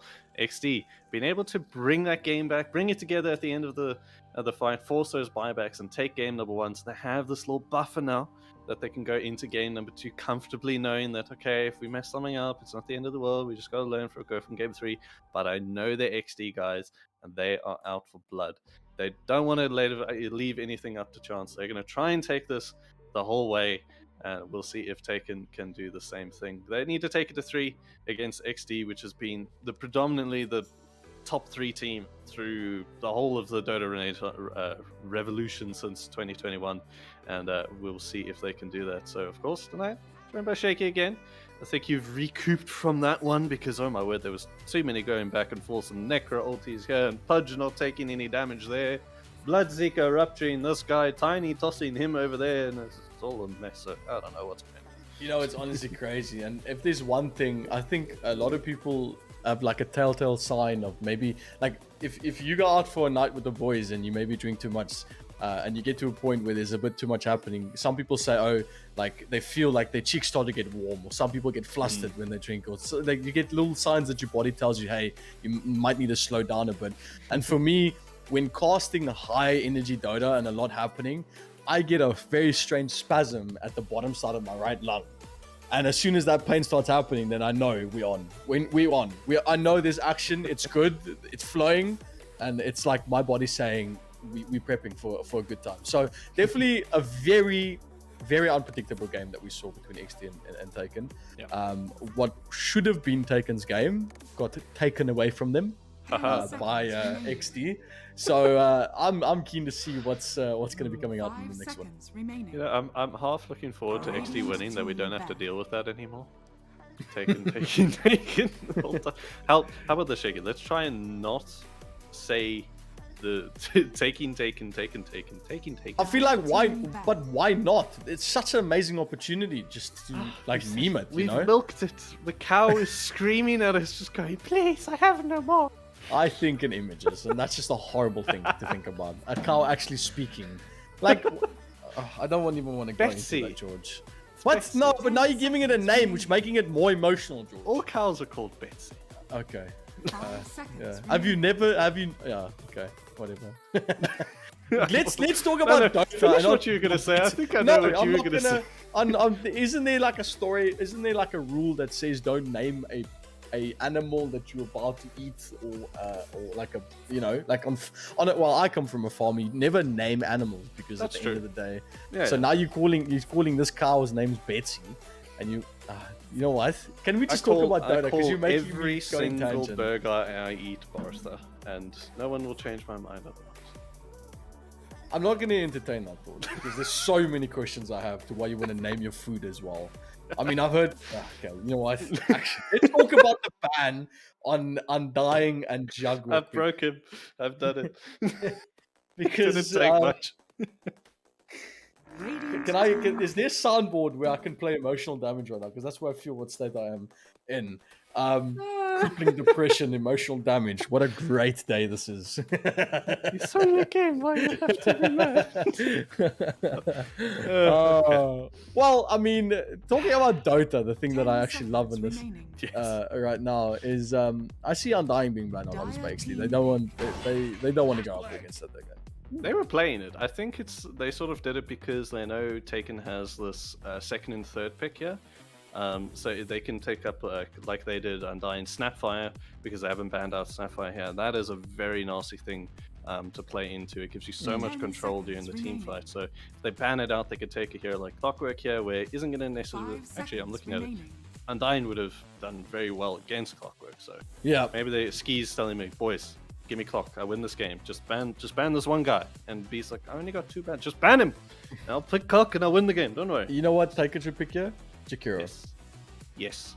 Jakiro, I love Jakiro. Jakiro is so good against Clock. I've seen it multiple times just do so well in the cogs. Tell me this, right? A lot of people hate Jakiro for some reason. Like, they see it as a useless hero. It is pretty But me and useless. you, we are on No. Team No, Jakira. don't pull me. No, don't pull me into the team Jakira because No, I'm no, on that same fence. Okay, Jakira is just good for harassing in lane and pushing out lanes. That's it. Otherwise, if a 10 clock seconds gets remaining. picked up, I think he's fantastic. He's a Ice perfect. path is so good when you actually have a stationary target, George. Well, Maybe I should speaking just try of- break you the whole time. Radiant speaking of Average. the current meta, Clockwork actually received quite a nice little buff. He did. A few things, like his regen was up by 0.25, which might not seem a lot, but I mean in the laning phase, and especially in terms of like there's a lot of regen being nerfed, I think it's pretty good. And Clock's already broken since the patch has been put in. 10 seconds His battery assault remaining. mana has been reduced by 10, which is amazing. Yep. On all levels. His 5 hook seconds shot mana also was reduced. Is like I think it got rescaled. Radiant It was like team 150 team was that the mana, and then it was like 100, 125 to 150. That's like what it's been rescaled to. So I think early game Clock, especially with the nerf on the Soul Ring, is looking a little bit, looking a little bit better. I just came back from checking the patch notes, and I like this Crimson Tide Alchemist. 10 If you seconds remaining. watch it in Season 2 and Season 1, on that Duck Squad, Crimson 5 Tide picking seconds up this remaining. Alchemist, it caused Radiant team absolute mayhem, and I love the pick here in this last stage. So of course they have 4th pick, now they can ban out 3 heroes. It is sort of going to secure Alchemist during this game. So Necro being taken out. One of the guys that goes against him, I mean, there's many. Team You obviously have item builds against it as well. But the Ursa coming through, they also banned this last game. I actually think it was Taken the banned last game, but again, good against the Alchemist, so Exdee would want to take it out here. And I wouldn't be surprised if we saw an AA ban or even Dawnbreaker. Okay, Taken ban, Dawnbreaker. Slark, maybe a Slark ban here. Slark's been very I mean, popular at the yeah, moment. Slark's good. Obviously, Agi gain is just fantastic, especially if your target just kind of just allows you to hit him. What Alchemist kind of does. I mean, he doesn't have too many like defensive things. He's more like the aggressor. Clockwork does kind of put Slark in a weird position because it's not a definite stun. So battery assault kind of still irritates him a bit. So I do think it's going to be interesting to play around. Lifesteal looks pretty good. Lifesteal got a slight little change as he's I think his lifesteal got a bit of a max HP lifesteal damage, something like that. So I mean that's pretty good against the Clock and Alchemist. It's always good to have that rage. There's a reason I think why they banned out Junk, because they don't really want anything to deal with that. So I mean that's on the table. The Lifestealer is a nice pick. Radiant team pick. I just feel if they took it here against the Clock, Clock is just going to focus his entire game on sort of ruining his knife. So it builds a lot of armor, builds a lot of regen. So the Lifestealer will be able to live, but he's going to have to use rage. He's going to have to be kited through the whole fight the whole time. And meanwhile, the Alchemist is running around freely killing off the rest of them. Like it's Clockwork versus Drow sort of scenario where it's, no matter what you do, you're going to have a Clockwork knocking at your feet the whole time. A Clockwork? Clockwork. What did I say? Clockwork. Were you seeing the Skyward Mage think about chickens? Yeah. Can I Well, just say, have you seen these clips of the skies with like Octarine, Spell Prism, and Arcane spamming spells and getting 10,000 armor? Radiant Okay, not no, really, but no, I don't want to watch that. That just I wanna sounds like a watch bad time. No, that it's sounds like fun. a bad. He also That gets sounds in like, from it. I have PTSD from Skyrock Mage. Just like, but I think to look at the draft, I think Skyrock probably offers the same type of damage that we were talking about with Jakiro in terms of playing 10 around the seconds cogs. remaining. Obviously, that ult of Skyrock is just huge. If your target is stationary, 5 that's a big seconds reason why a lot remaining. of people buy that rod. So I think if Clockwork cogs himself and maybe another teammate, or like the enemy just helps him, obviously that ult will be good. Up until what, level 15 is when you get spell immunity in cogs? 15 or 20? Ooh, I can't remember. It's one of the two, I remember. Ooh. Are we going to Okay. see another spirit to counter this? I think they're gonna pick their carry here, honestly. If I'm looking at the bans from XE, they got 2 left here. They know that their Pudge is gonna have a relatively good game, with 10 having the seconds Dazzle and the remaining. Ember. So if they stick with banning out 5 the seconds carries, I think Taken's got to pick it here, not You- take it. The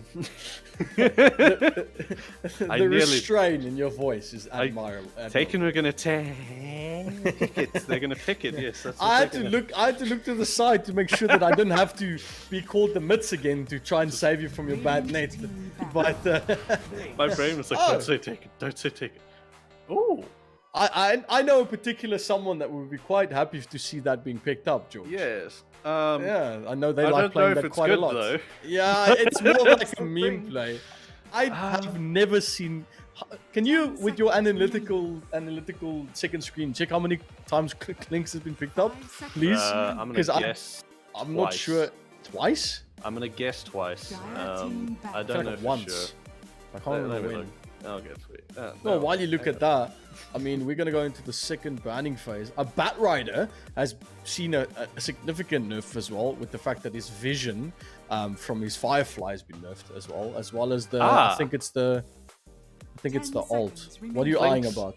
Clinks has not been picked or banned previous to this. I was about to say, like, Yeah. it doesn't feel like he's really been. He did have the Into it. buff at 732, right? So It's Clinks though. they Last time. changed. Yeah, but remember they changed yeah. at the start. 731, he had 3, 4, 5, 6 arrows from his Burning Barrage, his Q, and then they changed it to a flat 60% or a flat 6 arrows, but then it would change the amount of damage he did. So it was a slight nerf for level 1, a very slight buff for level 2, and 3 and 4 were much stronger in terms of overall damage.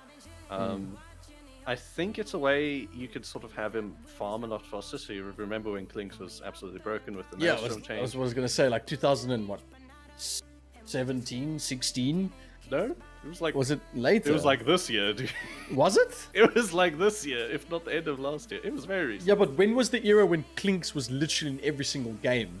That's what I'm saying. That's like okay. 2016, 17, yeah. isn't it? That That's was when okay. Clinks was literally like one of the most broken heroes in the game, if I'm not So mistaken. the change to his arrows, it's going to allow him to farm a little bit faster here. But at the same time, even though Clinks has had this buff, I don't think it's the right hero for this game. He's extremely susceptible to clockwork. He's extremely susceptible to the Ember Spirit. If Alchemist gets on top of him, he can't really do anything except run away.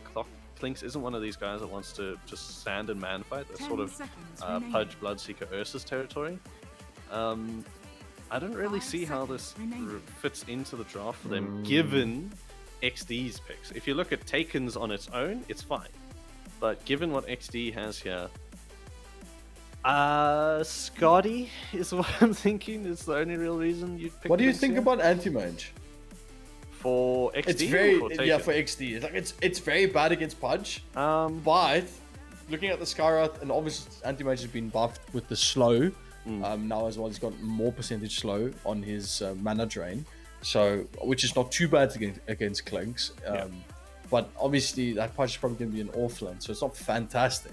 I'm just thinking about what could they possibly pick up, because if they pick up a Life Stealer, which also won't be too bad. For XD, I think they're going to take Alchemist safe lane here. Yeah, and I was going to say they're going to pick up a pos 3 here. So it's going to be a Y Ember and Alch on the safe lane with a Dazzle, which is a nice lane. Oh there. yeah, of course. Yeah, I don't know why. I didn't... Why? Anyway. Okay. No, but because it's XD's, they're playing with Y. I know. That's what I'm saying. That's- Too much. Can we just call him for Stephanie again? I'd much prefer that. Stephanie? Why was he called for Stephanie? I think I missed out on that one. Okay, I think it was. I'm pretty sure it was season 1. Could be season 2. Y subbed in for XD for the first time, and Devin Helvet didn't know how to say his name because it was with a W7 and a Y. But they didn't know how to I say his remember name. They didn't know what this. to call him, so they called him for Stephanie. But Steph, I remember that. I was watching that game actually. I remember laughing because I know him, and I know his name's Y. So when they did that, I was like, and I think that's probably why he named himself Y. Y with 10,000 Ys to it. That is the truth. Bristleback. Ooh. We've seen a big resurgence of Doesn't Bristleback. Primal Beast Ags break now? but it does. It Primal does. Beast Ags breaks. Let me double check. Oh. But I'm pretty sure. This that is actually, Primal I'm more Beast- looking at the fact they've got a Pudge mid now that's going to be going up against Ember Spirit. So a bit of a change up with the Bristle pick that's expected here. But Taken, again, they're playing with something that is comfort to them. Cuckoo's played plenty of Pudge games in his time. And in this tournament, Taken, I think, all but 3 games have picked Pudge in some capacity, if it hasn't been banned out. So, yeah, I'm looking at this lineup from Taken, and this is a run at you with full speed. I'm thinking TI9, game 4 for what was it at the time? Liquid. Where they pick the Bristle Omni Knight, sort of just have to run at you. And with the Pudge, the way he scales through this game, it's going to be good. Only thing I'm worried about is that Vidim and the Bristle and Pudkus is going to have a little bit of trouble locking people down because the only stun they have is Pudge Hook and Pudge Ult. That is it. That's true. That is all very they have true. here. Versus you have 2 stuns on Clockwork, technically 3. You have Crimson Tide stun, you have the Hex that can come up from Dazzle, you have the Root from Ember, and then the charge stun from Baron. So, can I just say that I think Crimson Tide spends too much money on this game. I've said it. It's out there. You know, it's whatever you want to see from that. But yeah, I think Shakey, haven't we all? No, but haven't we all? No, not an alchemist. That is those skins go for quite the penny, George. I mean, he's got a golden arm. Wouldn't they be cheap? They got. Prepare for battle. Stop. He's got the golden arm, as well as. Yeah, It's not golden. Is it golden? It's golden. He's got the golden arm. The Razzles Midas Knuckles. There's chats in the way I can't see. Well, to answer your question on the uproar, each projectile deals 100 damage to enemies and apply a break on them for 2.5 seconds. That is his axe, yes, on the Can uproar. now be used while channeling spells. Wait, no, what? So, yeah, so he's Is it axe? added scepter, yeah, it's his uproar. Yes. So while channeling spells, again. There you go, you got it. Yeah. Channeling Chells?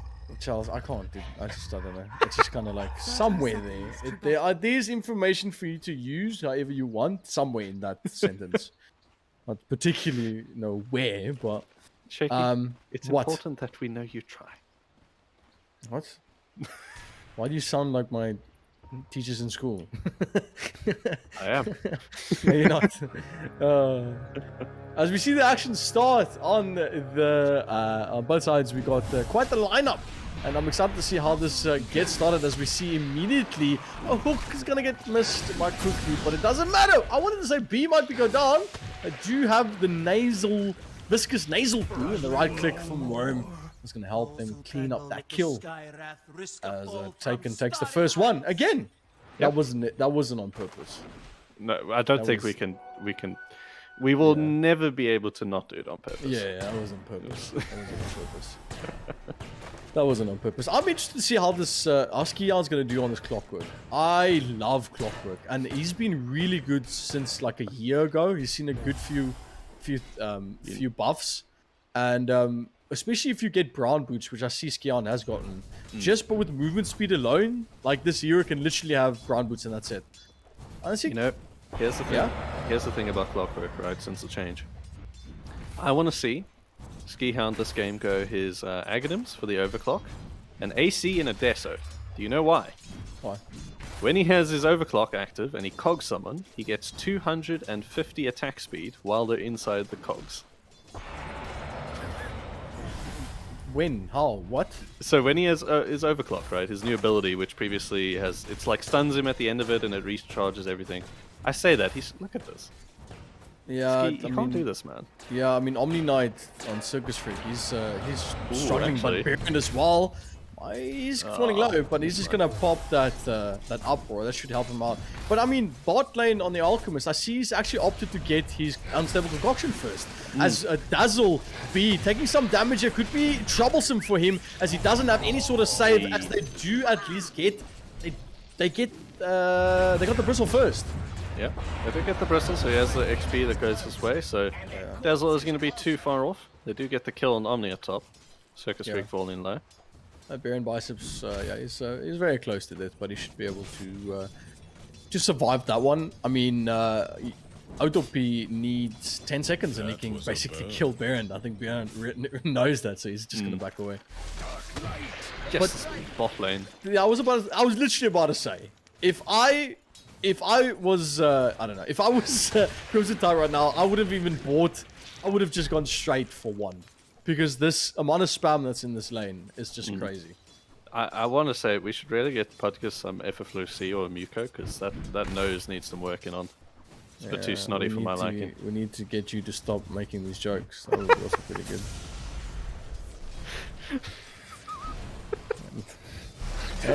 Shakey, you know that's not going to happen. Let's be honest. We need to get him some Efferflu. What is that even, right? Like, why are you mentioning actual medical supplies, right? Like, what is up with you?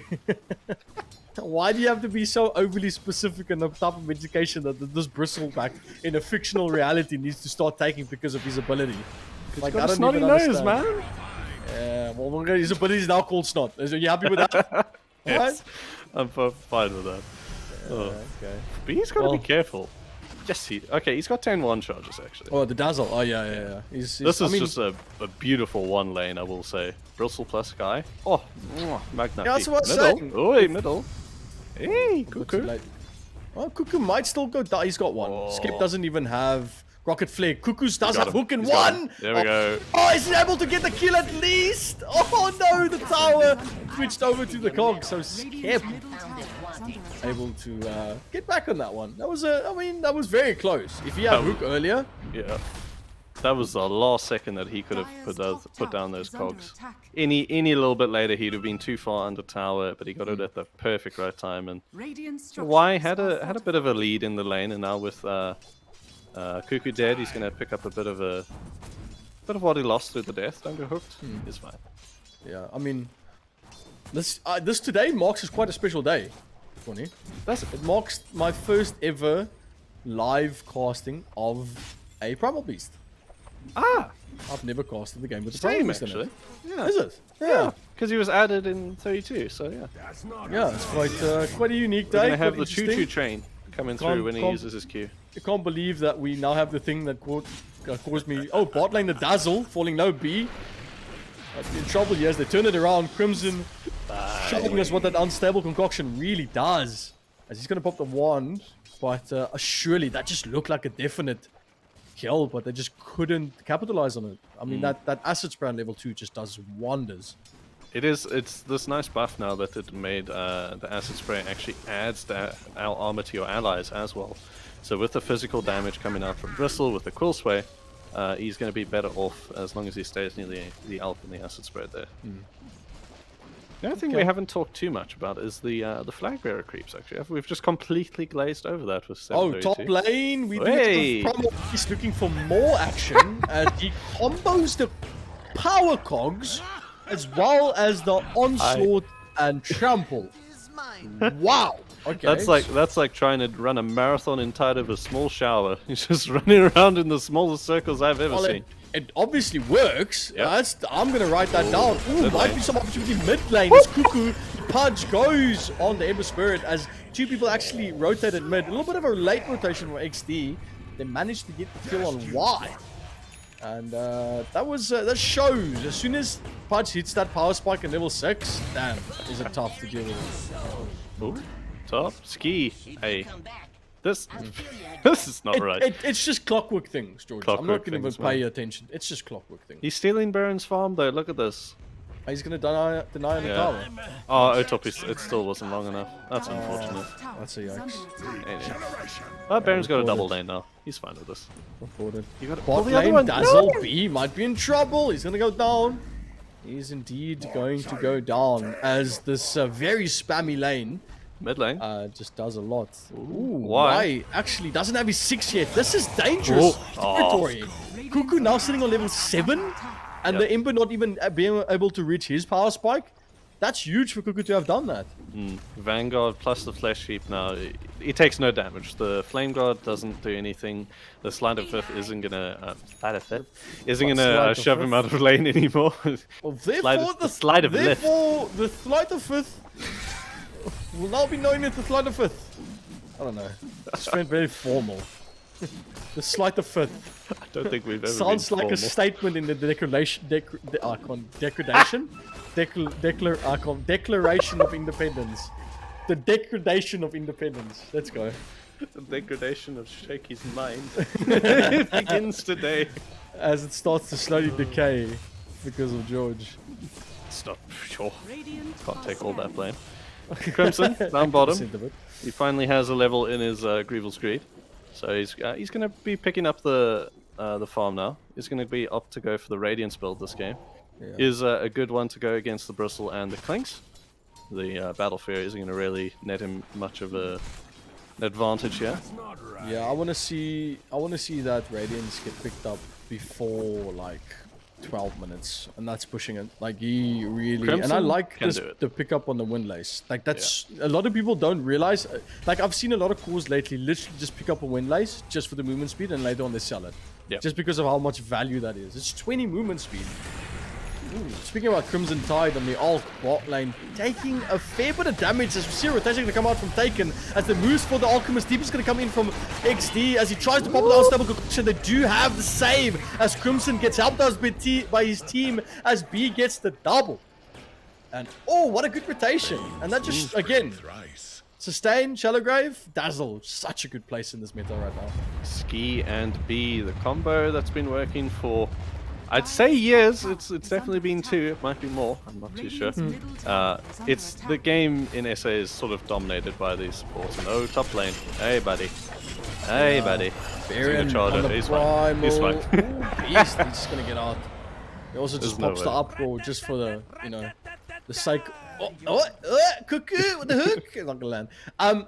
Not a Hero has actually mentioned this last week when we were casting some other games, and it's exactly what you just mentioned. This combo, even though you said it's like teammates, I'm gonna just quickly stop myself because it looked like Alchemist bot lane in trouble as Crimson pops out the ult to try and get the kill here. Putkus is going to stack him up with a quill spray as he's got 3 men already, and this could be it. Unstable concoction come through. Only level 1, not going to be too much damage as he just dodge between the trees. B does have that Shallow Grave available as he kind of just waits for his time, but the quill sprays does the damage that's necessary as Crimson Ties loses his support. That was so much damage. The quill spray and the physical attack doing like 130 each, 170 each rather. And yeah, it's just too much damage at that point. All of that goo, all the nasty snot just keeps going. Top lane, yep. No toppy, falling down again. Top jungle? I see. Yeah, and a little tip out. So what I was saying is that Not a Hero mentioned, like, you were saying there's these 2 teammates really playing well together, like Skian and B. But we were talking about drafting last week as well, and White Rabbit didn't have 2 roaming supports that were really playing well, because you want to have like this combination of 2 that could kill easily, as B is going for in the triangle of Taken. Dazzle now in a bad spot. He might be able to get denied. He's popped the Shallow Grave. He could be in a position to get denied. Is it going to be enough? No, Cuckoo. Popping the ult just to make sure. All I wanted to say is just like 2 supports, roaming the field, being able to kill. Pretty good. Crimson's got to be careful here. The Skoo, even with the added move speed from the ulti, is going to do a lot to him. Yeah, he should But be like I able said, to woo, keep- actually, holy. that concussive shot on level 2, that was huge.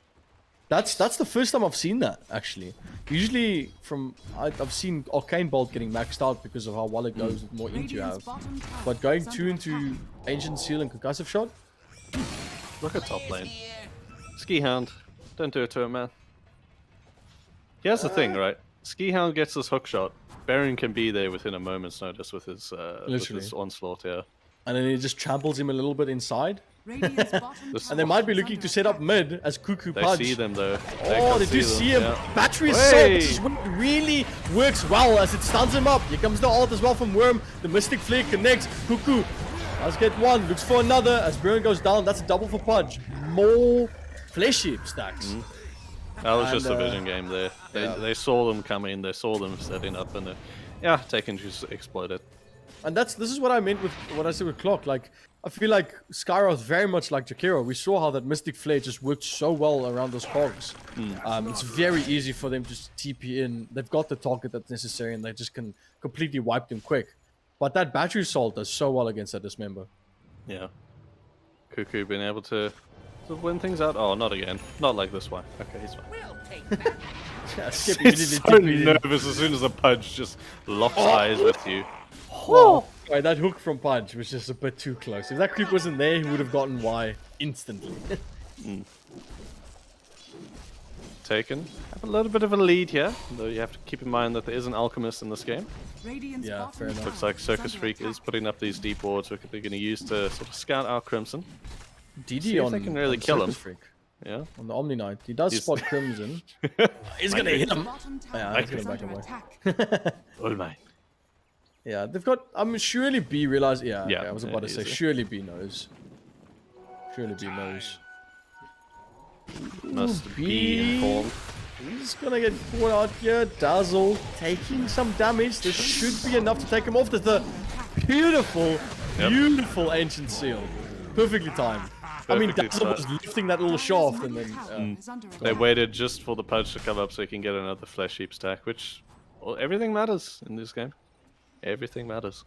If you want to know what else matters, if you haven't entered, go over to twitch.tv. Enter, type EGL1 into chat to be entered into a giveaway for the Evetech Stealth Gaming Glasses. So head over to twitch.tv/esports.za as Cuckoo goes on Y mid. It looks like he has a pair of stealth glasses on right now because he just spotted that Ember Spirit out so well as the jump in from Baron Bicep looks for the kill onto Worm on the background. He does have the magical damage to try and help get the kill as the Omni Knight pops that Guardian Angel. As they look for more, also going to get popped out by Baron Biceps as he does get the lockdown on Kuku, but this man has a Vanguard and a Hood of Defiance, so he's just chilling right now as the heals from Circuit Fruits come through. The poison's going to come through. That's going to give them a little bit of extra armor reduction as Kuku goes back for more. He's hungry as he has the Dismember ready, primed as he goes for the Primal Beast. Baron says no, he's going to back away a bit more. He's just going to back away. They do have the shot. Kuku's just surviving through it all as the heals will circle. They go with the Kuku connects to the background. He says that they're all dead. Baron Bicep does fall indeed. Kuku's still alive. He's sustaining through it all as Wise now joined the fray to try and get the kill. And Kuku gets a double as the Pudge just keeps going and going. They're going to turn their attention back onto Y as the focus comes up. It's not going to connect up. They do have the Viscal Goo. Then it just connects too much damage for Y to deal with as Taken just makes putty out of this team. What a fight. How does that make sense? That is Heavenly Grace and Purification for you in a nutshell. I think Exdee was fully convinced that they could kill him there. Ooh, shot, as I said, from the clockwork mid lane, the run in. They're going to turn this around quickly as Skihound and Baron decide to just kind of bring this back. Okay. Baron's going to pop the Pulverize. They're going to kill that Pudge, but again, just like the Pudge, this is a very tanky guy. He's going to go for the TP. Do they have anything? They do have the... indeed. Battery Assault says, oh, bonjour, mes amours. As they do get that stun off. And that's going to be huge. Huge little bit of a turnaround for Exdee as they've just lost a lot. The Crimson Tide came... Oh, no. Not again. Okay, Oh, no. Pudge. Why you get caught up by Cuckoo? Mystic Flare gonna get committed as Cuckoo kind of feeling really feeling kind of crazy right now. You know, you could say that he's Cuckoo.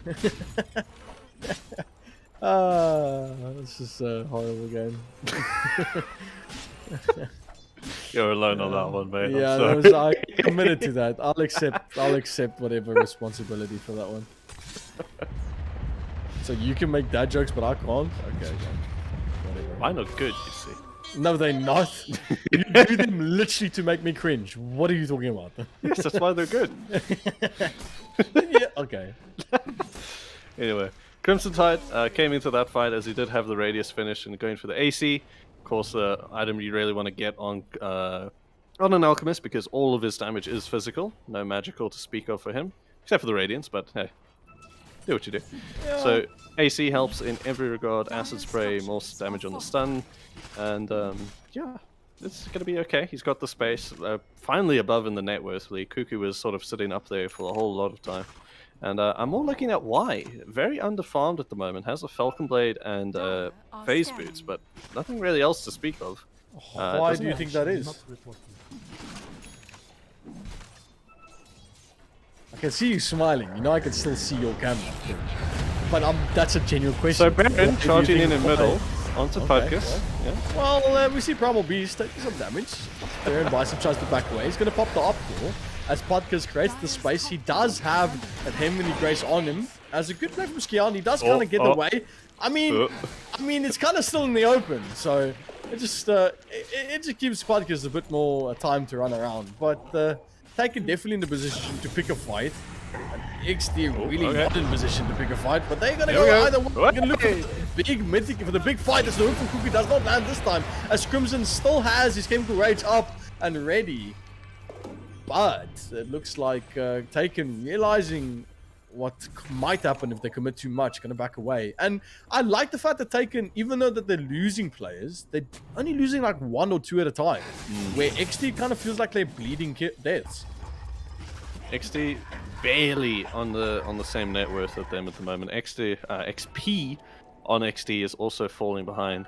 Taken has a lead there too, so they gotta Sorry, yeah. I mean, yeah. They gotta keep getting the space. If Crimson Tide can get up at least the Salt Cuirass, it'll help buff up the Ember, and once he has his Maelstrom, he'll also be outputting a lot of damage. But at least they have an answer for this Pudge. The Urn of Shadows was already finished up on Ski, and he is going to be building into the Spread Vessel is the name of it. So that's a way that they'll be able to kill off Cuckoo, unlike that fight earlier in the mid lane. Yeah, I really like, you mentioned the Spread, I really like that that pickup for him. I mean, Spirit Vessel now is very much something you need to be close to be able to use. And what better hero to build it on than the person that literally is going to be under your nose constantly, this little clockwork. It's so, perfect, yeah, it's really good. A lot of value I'd like in to this see game. a 4-staff on him after the Spirit Vessel. Just to try and get on both supports, just to try and get away from like obviously Pudge is gonna still keep this member even if you're 4-staff, but just to help get away the damage from the Mystic Flare and you know all the damage that's being done. So I'd like to see a 4-staff on both these supports, which I do see the Dell is building. With all the little stun that Taken has here, it's a good thing to just keep your distance from them. Be dodging the hook. No, Cuckoo misses the hook and Beat just goes, that's not right. As bot lane, Crimson Tide, Alchemist, look, they do have the jump in. Skep does get the hook shot down. As Podcast takes a lot. He's got so much movement speed from these 4 Warpod stacks. As the hook comes through from Cuckoo, connects. Mystic Flares there as well to say how's it. And they do get the kill on that, but they don't. That's not enough. They want more. Baron does have the Warpath in front of him. Runs away. And that's going to be a TP. That was a little bit of a whoopsie there from Ski. He tried to get the stun from the cogs on the outside, and it didn't really connect, and it just ran away. Yeah. What a bit of whoops. He's turned back. Topi. He's going to pop the BKB for this one. Worm is high ground. Jump up top. Does he have the vision? He does indeed. He's going to pop the ult, but he's going to get immediately stopped out by that Heavenly Grace. And Skep does find one in the back on Podcast. Bus Strike is the way, but that battery salt's doing so much damage. But look at the movement speed. 435 for Podcast. It just backs away. He doesn't need anything except just to run. As now Dazzle takes a little bit of damage to the face. They might be able to grab him before he pops the Shallow Grave. And indeed they do, as they continue this renegade towards Exdee. Hook shot on the back. Skian grabs Worm as they do get a kill for at least. But that's put Skian in the position to at least get traded by Taken as they do take him down. And a very long-winded fights that we're seeing, George. That was fine there. Y was able to get out with the remnants along the tree. Baron was able to charge out and go a long way around. And Ski gets a kill and gets killed, so it's pretty even in that side. Exdee are going to be fine with that, especially because Crimson had a bunch of free time. He's going to build up for the BKB next, which is definitely needed against the Skywrath. It's really rough playing against Sky as an elk. I mean, the BKB is huge. Do you think that we're going to see an axe given to any of the... I think maybe... Okay, I was about to say he might opt for Baron, but I see Baron is already building it up himself. Top lane. That was quick. I think that was just... I think he was trying to remnant out with TPs and all of that, and he just got caught. Yeah. Why did he do it? That was really uncomfortable for him to get caught out there. And that's especially the mid. That's... why does he have his Maelstrom back? Oh, it's probably just for... which is probably just mid picked lane. it up now. Way, okay. Alchemist is gonna get taken out quickly by Cuckoo. That's a lot of damage. Yeah, that is a lot of damage. Mystic Flare. Beep. Ooh, beep, beep, beep, beep. That's not right. Stop. No. Ah.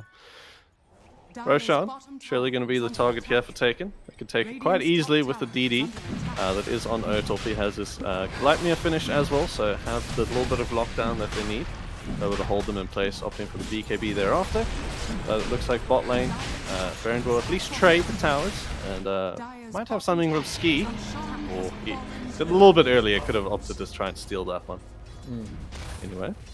Well, that's an Ags next for Baron. Yep. That's going to be quite fun. We were also mentioning that the break, and that's going to be good against. Does break still affect Flesh Heap? It does, right? No. No, but the only active on Flesh Heap is the damage block. Yes, the yes. passive. But is remember the Flesh Heap. the passive isn't a passive, it's a buff. So imagine, take Warpath on Bristle for example, right? Yeah. When he uses a spell, he gets the buff of Warpath, which stays there even if he gets broken. But if he's broken, he doesn't get any more stacks. So, oh, top lane, Baron actually. He's found Otopy, who has the Aegis here. He's got to be really careful to not die. Oh! No, he's just dodging. He's got the ulti. He's got He does grab him at least. Baron grabs the Clinks.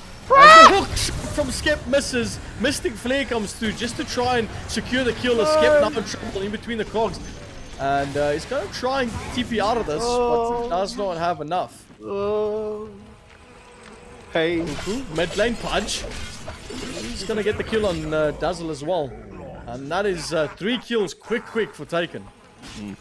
Yeah, that was a tough one. If they can get that kill on Klinks, even if they both die there, it's a big win because Klinks is their tower pusher in this game along with the Bristleback. So, it's a tad bit unfortunate. I actually see Circus Freak is stuck on... How does he get on up there? He got rescued. Fudge came and hooked him, he's fine. Why is he saying Arteezy? Because he got cliffed. Oh, okay. Cliff Teasy, as it is. Cliff Teasy, yeah. Top lane. Pretty funny. Oh, toppy.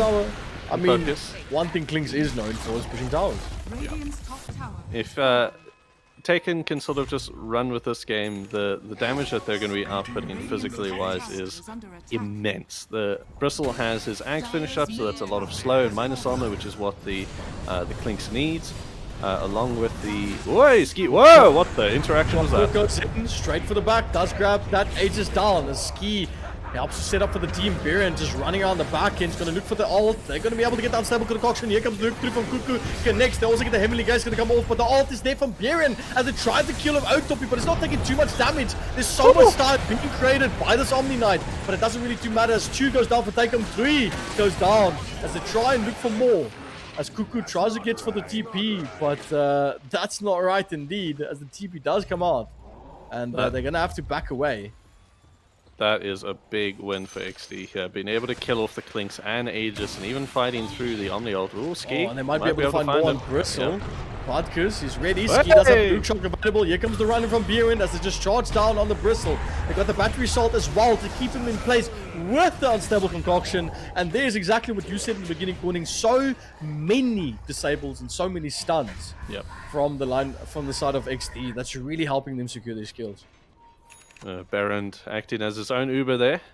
Swiftly comes into it, always on time. The Ski plus Baron combo is proving worth it. The amount of jump that they have and the lockdown especially is going to be worth it. There's even an E-Blade being built on Pudge. Yes. He's going the E-Blade, right? He's going E-Blade. That makes such sense. a meme. I actually say no, that's actually perfectly fine. If you look at the damage on Xdee's side, the majority of it is physical, coming out from the Ember and the Alchemist, and I believe it's physical on... No, it's just the Onslaught is physical on Baron. Mid lane, Cuckoo. Jump in. There we go. Good punch. Does grab one. They do get the run in. Does Y able to get away? He's going to try and get the Slider Fist off. But he does he barely get the shallow grave for B7?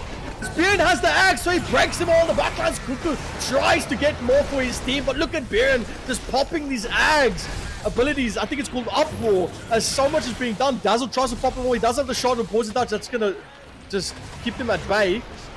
Get that shallow They grave don't have a with the TP. TP. Should be fine. Spember's gonna get committed as Crimson takes a lot of damage. Yeah. And Cuckoo, pure damage from the hook, helps him to secure that one as they look for Y. He's gonna go for the TP. He's gonna be able to get away. He's not. That was a tiny bit of a misplay. The Dazzle was able to get out there, but then Crimson Tide was just left alone facing up against the Pudge, and he didn't pop his BKB before he got ultied, so it's just a bit of a sad realization he made. He's going to be very low health by the time that the... I lost the word. The thingy thing comes. the The thing. Yeah, that thing, happens. the That thing. makes him do the thing. It's fine. If you are joining us and you're not as lost as I am, all you need to do to enter into our giveaway that we're doing tonight is enter into chat on twitch.tv/esportsza. Just go into chat and enter EGL1, that is EGLONE. Or enter it only once. If you have already, you're still in the draw. And it is only available to ZA residents, unfortunately. But that is... we give free stuff.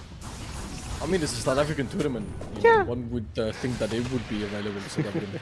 I mean, it's one of many. Like, probably... like I'd love to send it to I don't know, I was about to say a country I couldn't.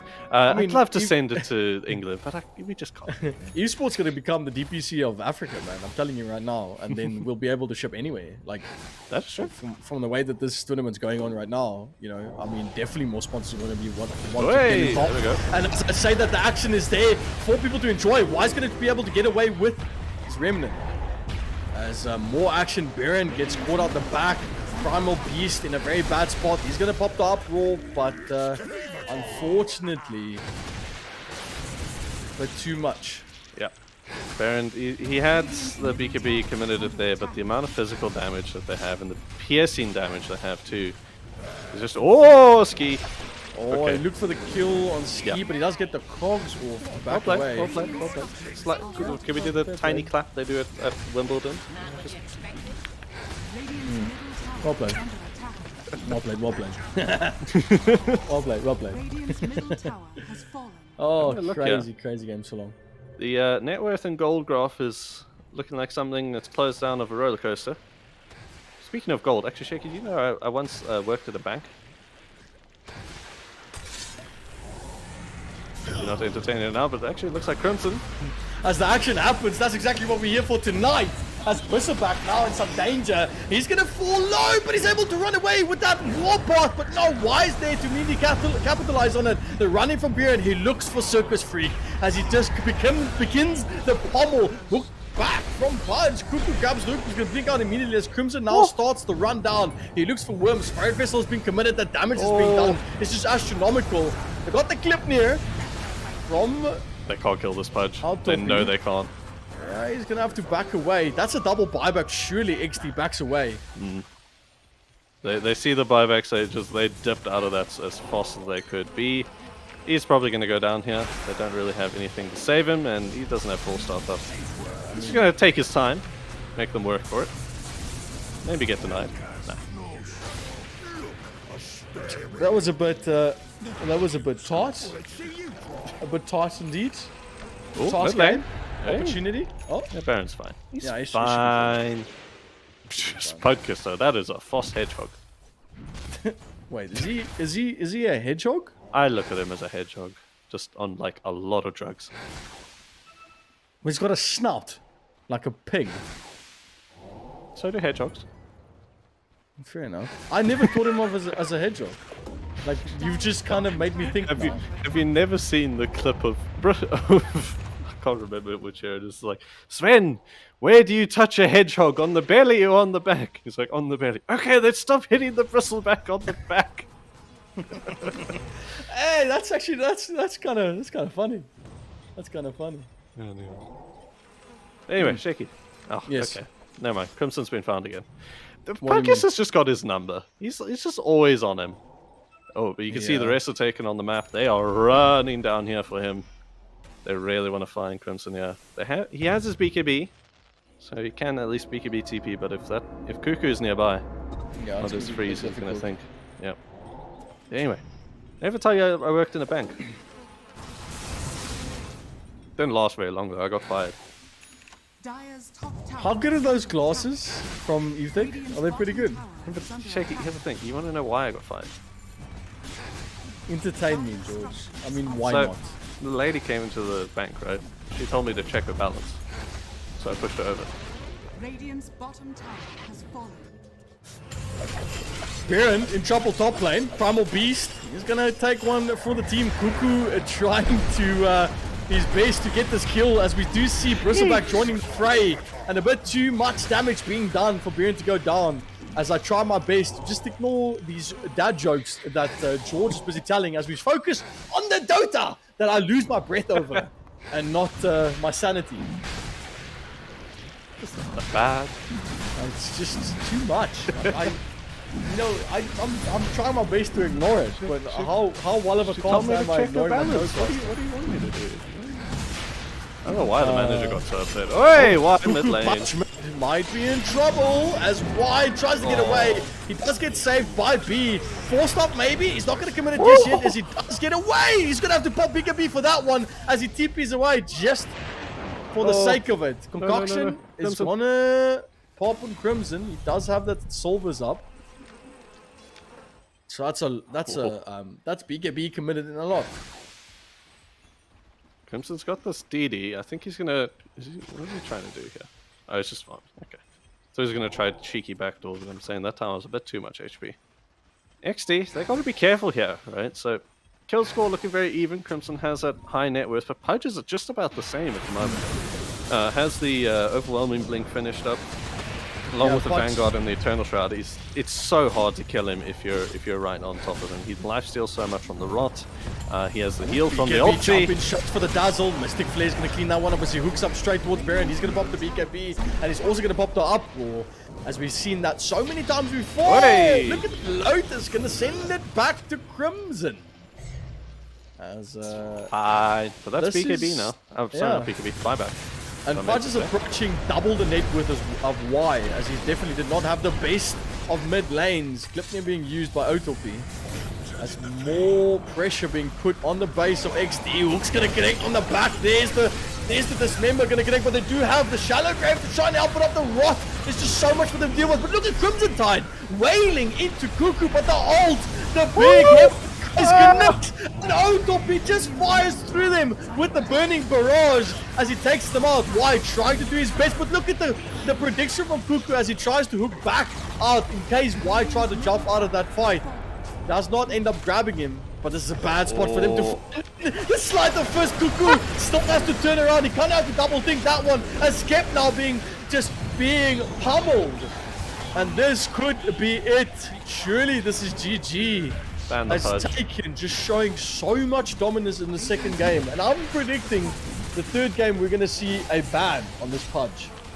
It's too strong. The way Taken play it in either of their positions, they've proved now they can play it in any role. It's just too strong. XD don't really have an answer for it here. I don't know if Cuckoo saw Baron there, but he was nowhere near that guy. Yeah, it's Taken. They're just gonna finish this. Actually, Baron's gonna cut the creep wave here. They are gonna have that backdoor protection up, which was buffed, but it's just the Ancients that have it. Yeah, Why is it not back? Oh, there's still creeps in the base. Yeah, I didn't see it. Yeah, that's good. I mean, what the anticlimactic end? I would have wanted to see a big fight. I mean, as a color caster, you know, you He's want to see trying. that big. You want to see that big, you know, like action and then boom, GG. Not like, oh, okay, that's good.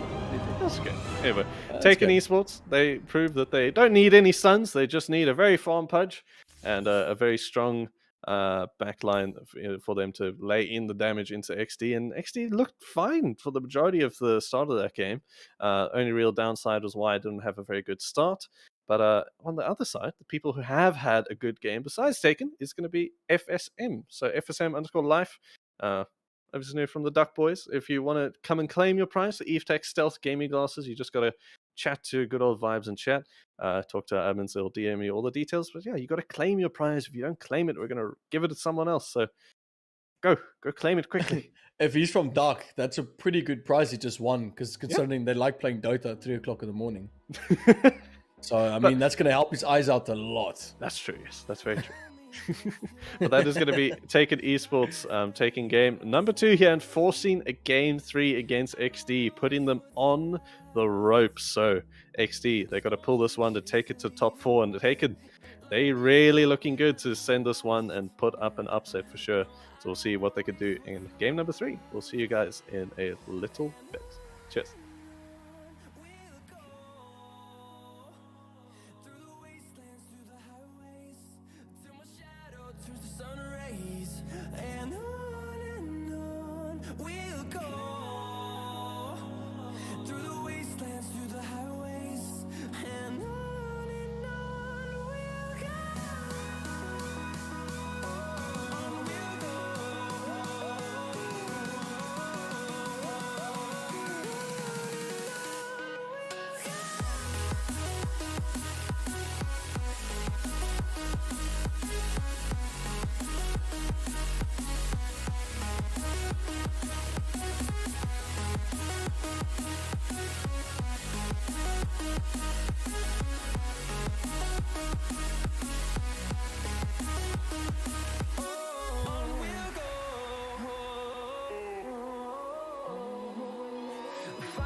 Never really saw you coming until you turned me around.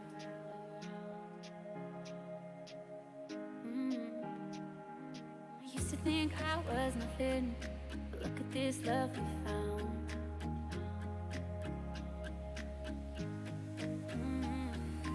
Never really saw you coming until you turned me around.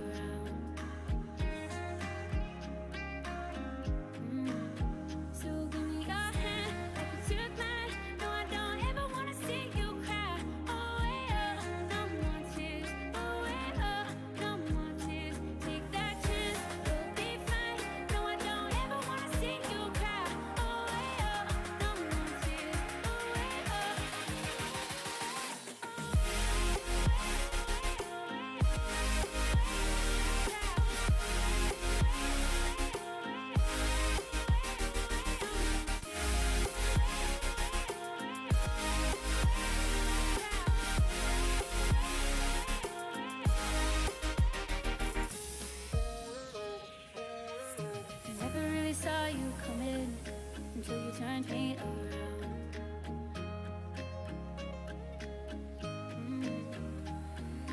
Used to think I was nothing. Look at this love we found. So give me your hand, like you took mine. No, I don't ever wanna see you cry. Oh, way up, no more tears. Oh, way up, no more tears. Take that chance, you'll be fine. No, I don't ever wanna see you cry. Oh, way up, no more tears. Oh, way up.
feel so out of line every time that you call my name. I want to make your move, but I'm scared to say it. It's taken a while to get this far, I'm caught in the way. It's taken a lot to get this close, we're one and the same. Chasing colors after dark in your heart, I believe in you the way you pull me in. Can't pretend we're a work of art. After dark in your heart, I believe in you the way you pull me in. Can't pretend I'll be chasing colors.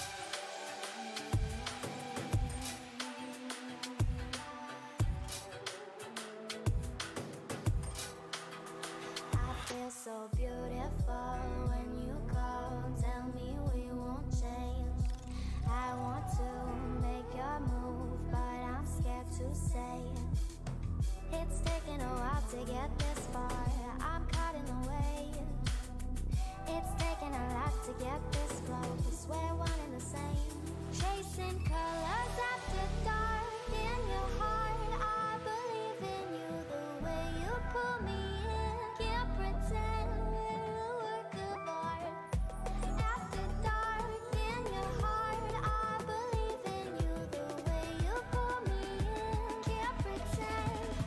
I'll be chasing colors.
Ladies and gentlemen, boomers and zoomers, it is that time that we all love. It is Game 3 hype time.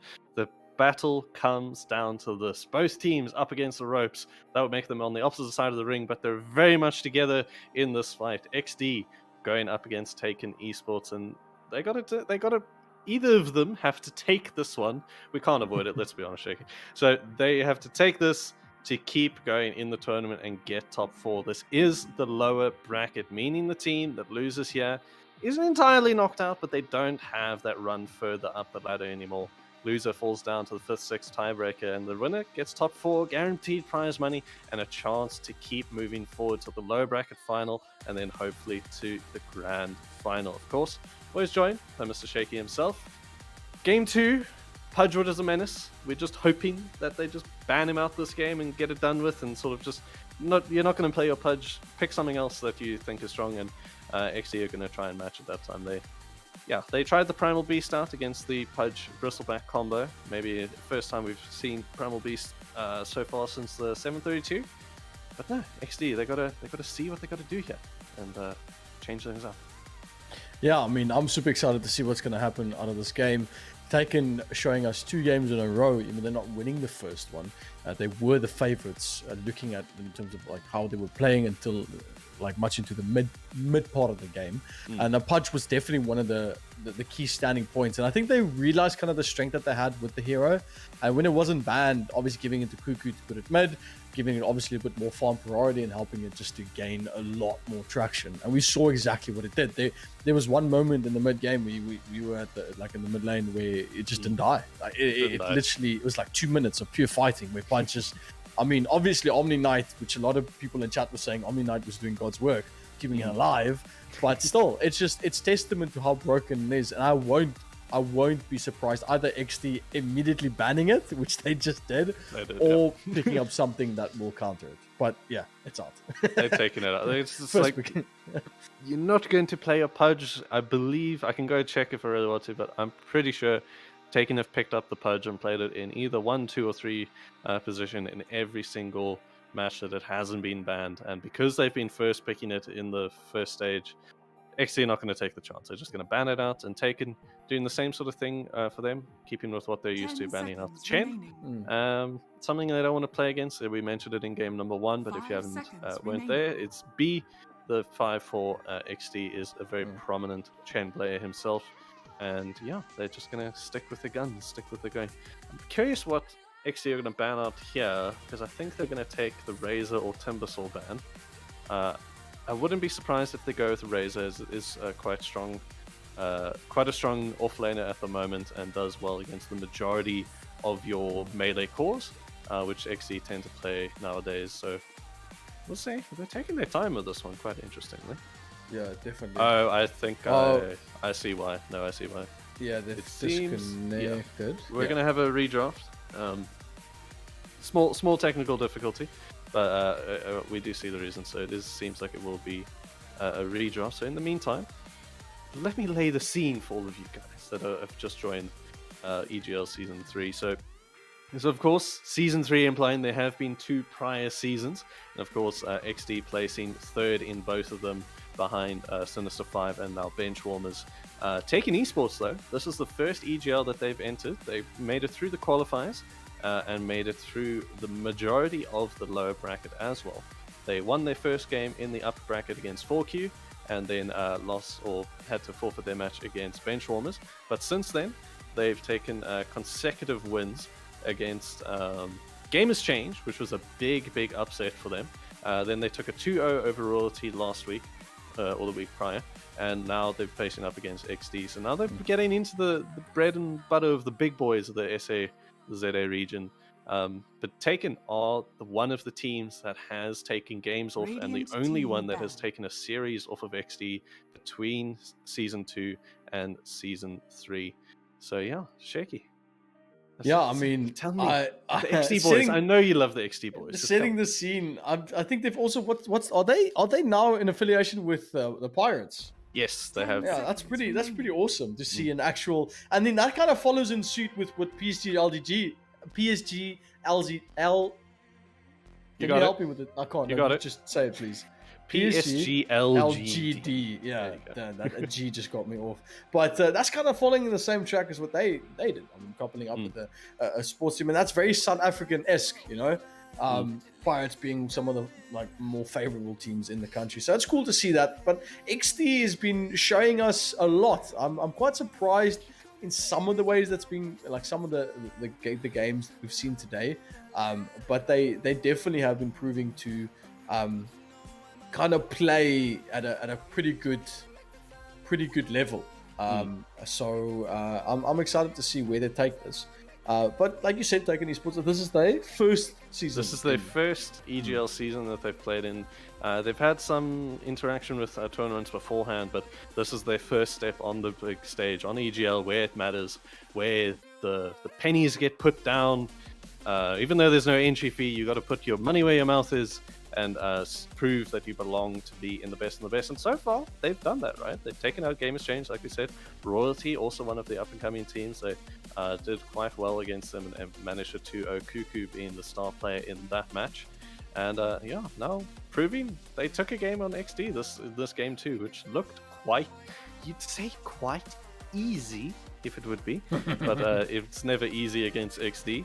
But we'll see what they can do in game 3, which looks like is going to go forward in just a moment. But yeah, like you mentioned, XD partnered up with the Pirates, that is the Orlando Pirates of South Africa, the football or Cape-Town-based? soccer team. Football. Pardon?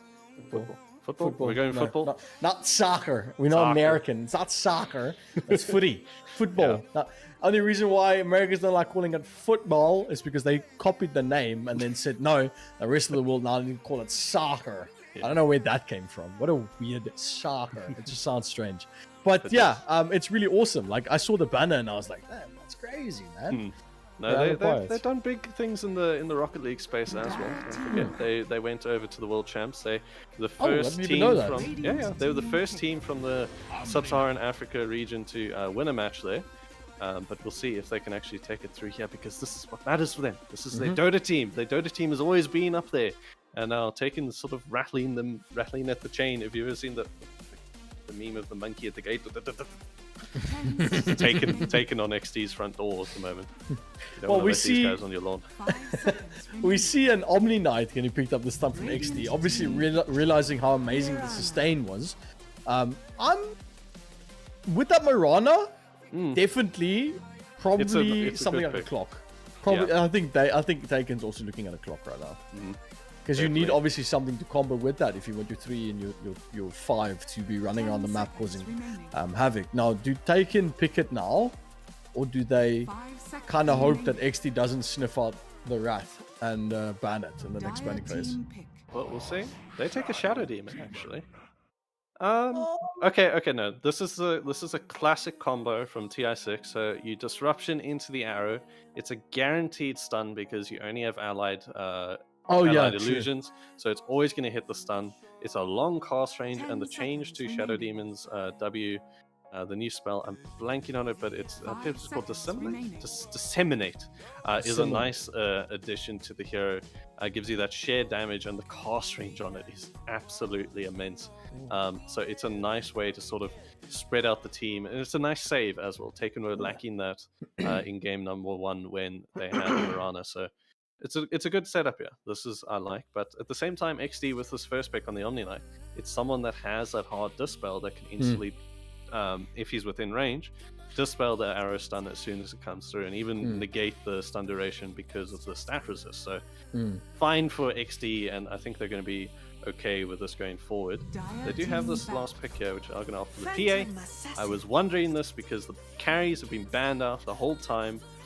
This is the first time Juggernaut has been banned out in the first phase, Radiant and team XD are just going to battle. take the carries, ban out the counters, and PA easily one of the strongest carries at the moment. So here's our card. We're showing you our hand. Fight us. Come at us. We want to see what you can do now. I mean, that's interesting that they picked this up, because even though that PA is pretty strong right now, 10 seconds I mean, it's remaining. still received like yesterday, that is. So the meta hasn't adjusted really. It's tiny, but we've seen in the past, tiny changes can mean a lot, especially if the meta changes. Not necessarily that the tiny change was the thing that why the heroes aren't good anymore. It's merely just the meta changing around it. Yes. But that being said, I do agree with you. I think PA is really good, especially against if she gets something like a bash or stuff against this Mirana. High damage is always something I think a Mirana Shadow Demon is scared of. So I like it. I honestly I appreciate when teams show their carry hand immediately, because it leaves food for thought for that support. It has. I've just realized something, and I'm getting Vietnam flashbacks to my PA games against the Shadow Demon. His Radiant ulti, team the battle. Demonic Purge, when you pop it on the PA, if PA doesn't have a jump target to go to, you are going nowhere. You ain't critting anyone. You're not gonna do anything, and it's a bad time. But you got It, Omni it now. really is. Yeah, Omni has the Purge, but is it dispellable? I'm pretty sure it's undispellable. Yeah, cannot be dispelled, so PA's just going to have to live through it and hope that she has a target that jumps to, and that they can't really combo on her from distance. Omni Knight's going to be a big factor of that, because now they have double 10 setup, seconds remaining. either Demonic Purge into Arrow or the Disruption into Arrow. So Omni is going to be very pivotal for them here. But at least XD, like I said, has the chance now to ban out what they want to play against their carry here. So Crimson, I sort of feeling like he's getting the short end of the stick, or he's getting second or last pick. I mean, second or last pick, and he just wants to have his hero first now, and have the game secured for him thereafter. Yeah, it's interesting what they're going to be looking for next, and I like what you said earlier, the fact that they've gone and banned out, or they're going to picked up their carry and just decided to now ban out the rest. And Bristleback, obviously PA being one of the counters to Bristleback with the fan blades. I think fan blades is just such a good addition to the kit, especially when Shards was introduced and hers was announced.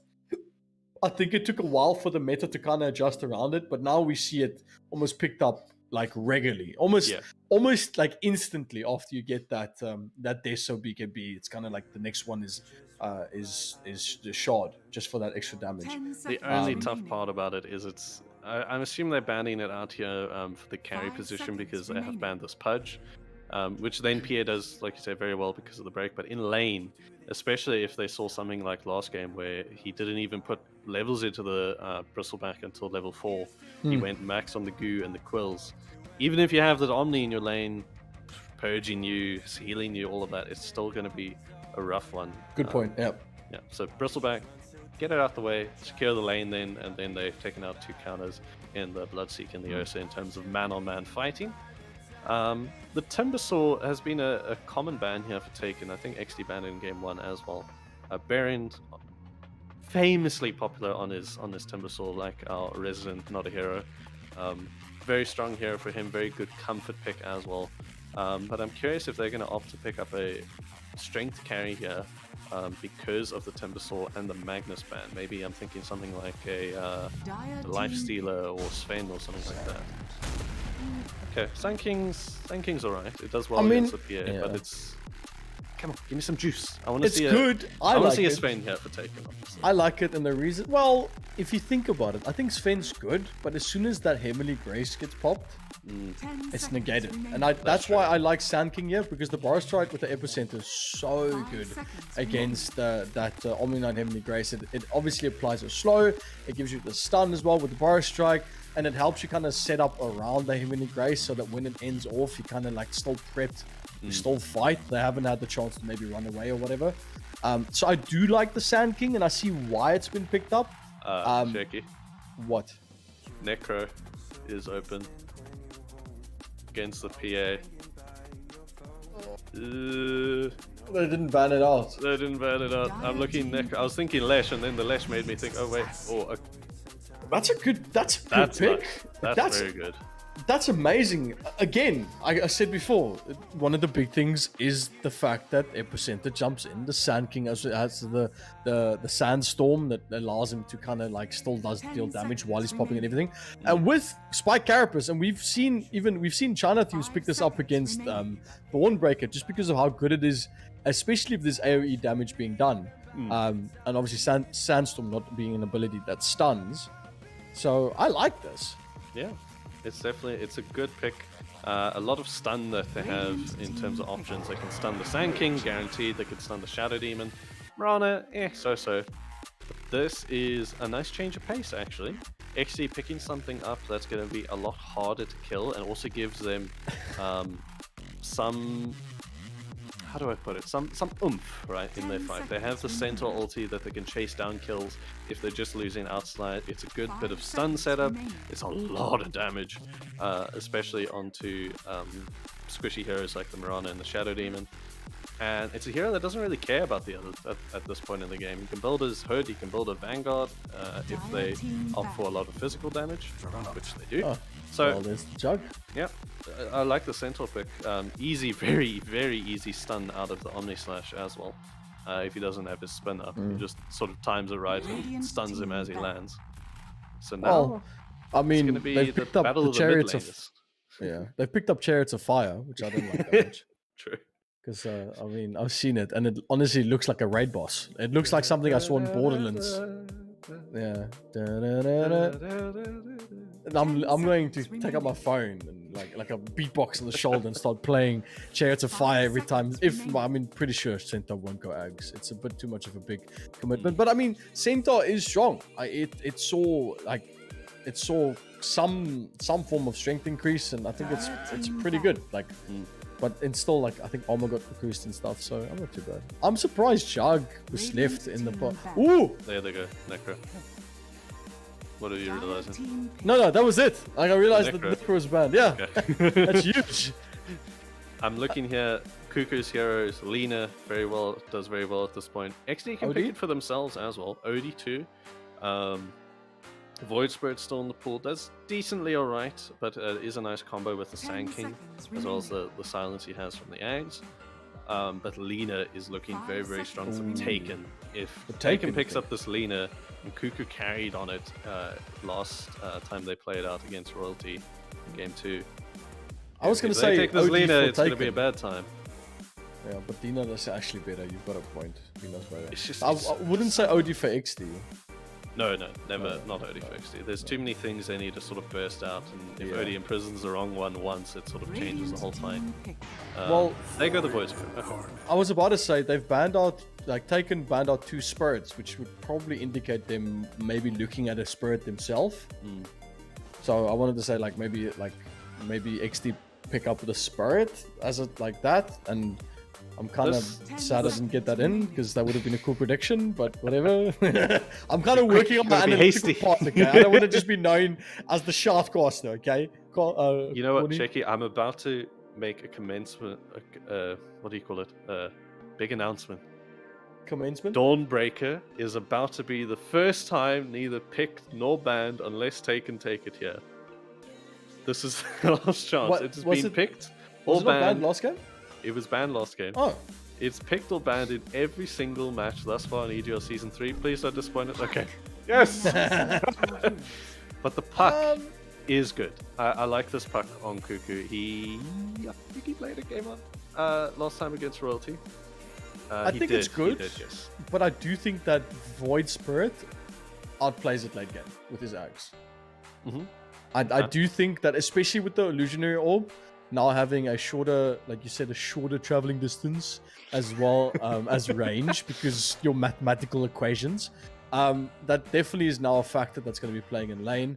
And I think it's going to be easier for Void Spirit to catch him. Yes, definitely. They also have the Nyx Assassin, don't forget. So if he pops one wrong silence, one wrong orb at the wrong time, he can definitely get caught very easily. And they have the burst and they have the disable for that thereafter. So I wouldn't be surprised if we see a Yules and a BKB come out from Cuckoo this game, but this is definitely looking like an even fight to finish things off for sure. Yeah. And beautiful skins. Can I just add that? Yeah, much different. By the way, did you see game number 1? XD, all of the flashy skins, all of the immortals, and Taken hit like one immortal. I mean, it's the same now. There's 3 immortals, and XD's looking extremely flashy. Still, I mean, Y has like one of the only and the best skins for Void Spirit. So, I mean, can I get a hoorah in chat for Battle Pass dropping tomorrow? Am I right? Who's been saving all of their pension money for this? My wallet is crying. My wallet has run away. I've lost it already. No joke. I've actually lost my wallet. I have no credit score. Anyway, credit score? What's that? Prepare for battle. exactly. I didn't even have a tax number. What are you talking about? That's real good. I've SARS, been don't watch working the stream. overseas. I've been working overseas, making too little money, bro. Crazy. COVID, such. Anyway, starting in the game. XD now sitting on the dire side. And interested to see how this game's going to go. I mean, they've been showing, Taken has been showing a good start both games so far. I think definitely leading the pack. Oh no, he missed it. That's actually, I wonder if that's on purpose. Check this ward in the mid lane. I see it. This one here. So B did the trick at nighttime. The tower range doesn't have full vision, so he ran under the tower range, and if it hits him at the max, they know they have vision. He popped down the sentry in the river, and it's just short. Like, it's right there. Wow. Right there. Oh well. Wow. I mean, oi mate. I feel like you could have, that's, it is what it is. Like we said, all make mistakes. But as that being said, top jungle, tanking, Podcast now going on Skip, the Nyx Assassin, as they put a little bit of damage down. Well, not too much. I mean, Circus Freak does have that disruption up and ready. And the Boris can come through. This might be big. They might be able to grab B here. He does have that Heavenly Grace to kind of help him out. Yeah, Arrow's going to connect on the PA as he body blocked it off. Right still going to come through. 2 seconds left of the disruption from Circus Freak. As he does look for it, he does find it. Podcast has a Boris Strike up available as well. That's going to connect, and they are going to grab the first blood. And if you guys are watching this right now, we have XD versus Taken Esports.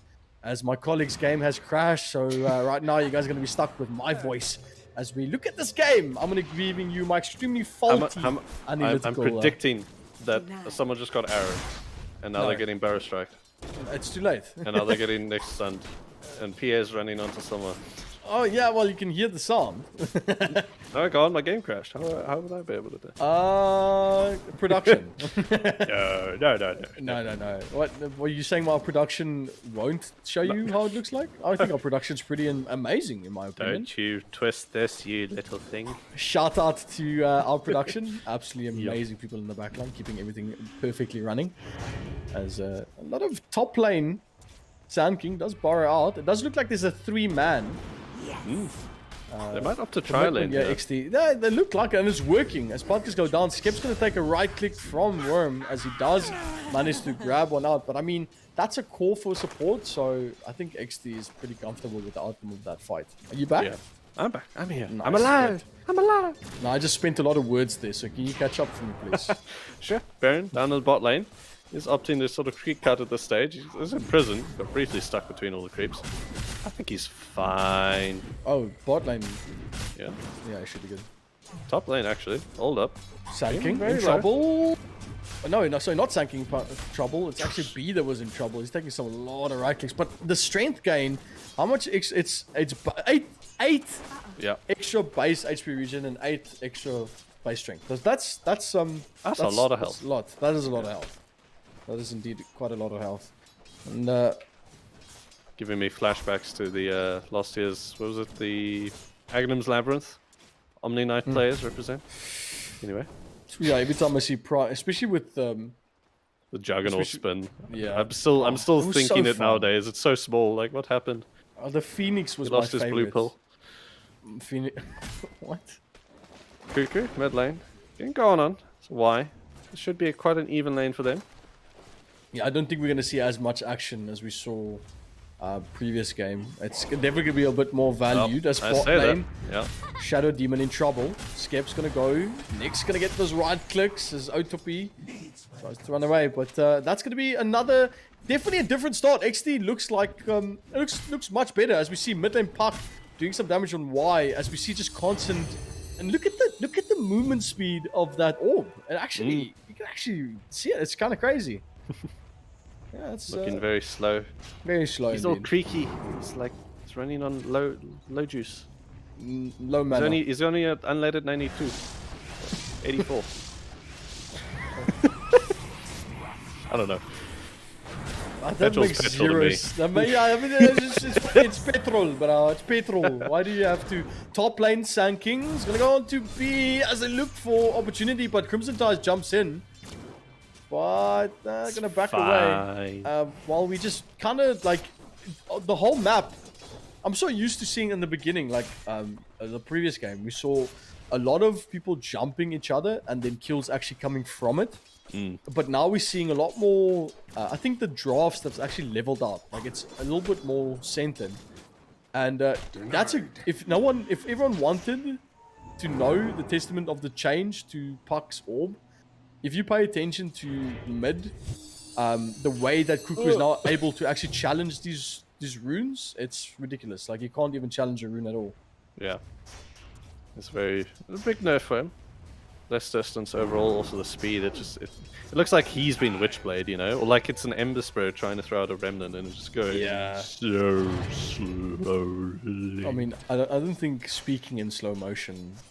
But it's going slow. So it seems that I'm losing my colleague yet again as we divert our eyes to top lane. As Sand King takes some damage. He's going to pop the Sandstorm as B does take a lot of damage indeed from it. But he does have the Heavenly Grace to help him out. As kind of helping each other out here. That's pretty good interaction. And again, kind of waiting for that kill as we are on 2-2. And me as a shoutcaster kind of going dry-lipped. Really finding any action out of this game so far.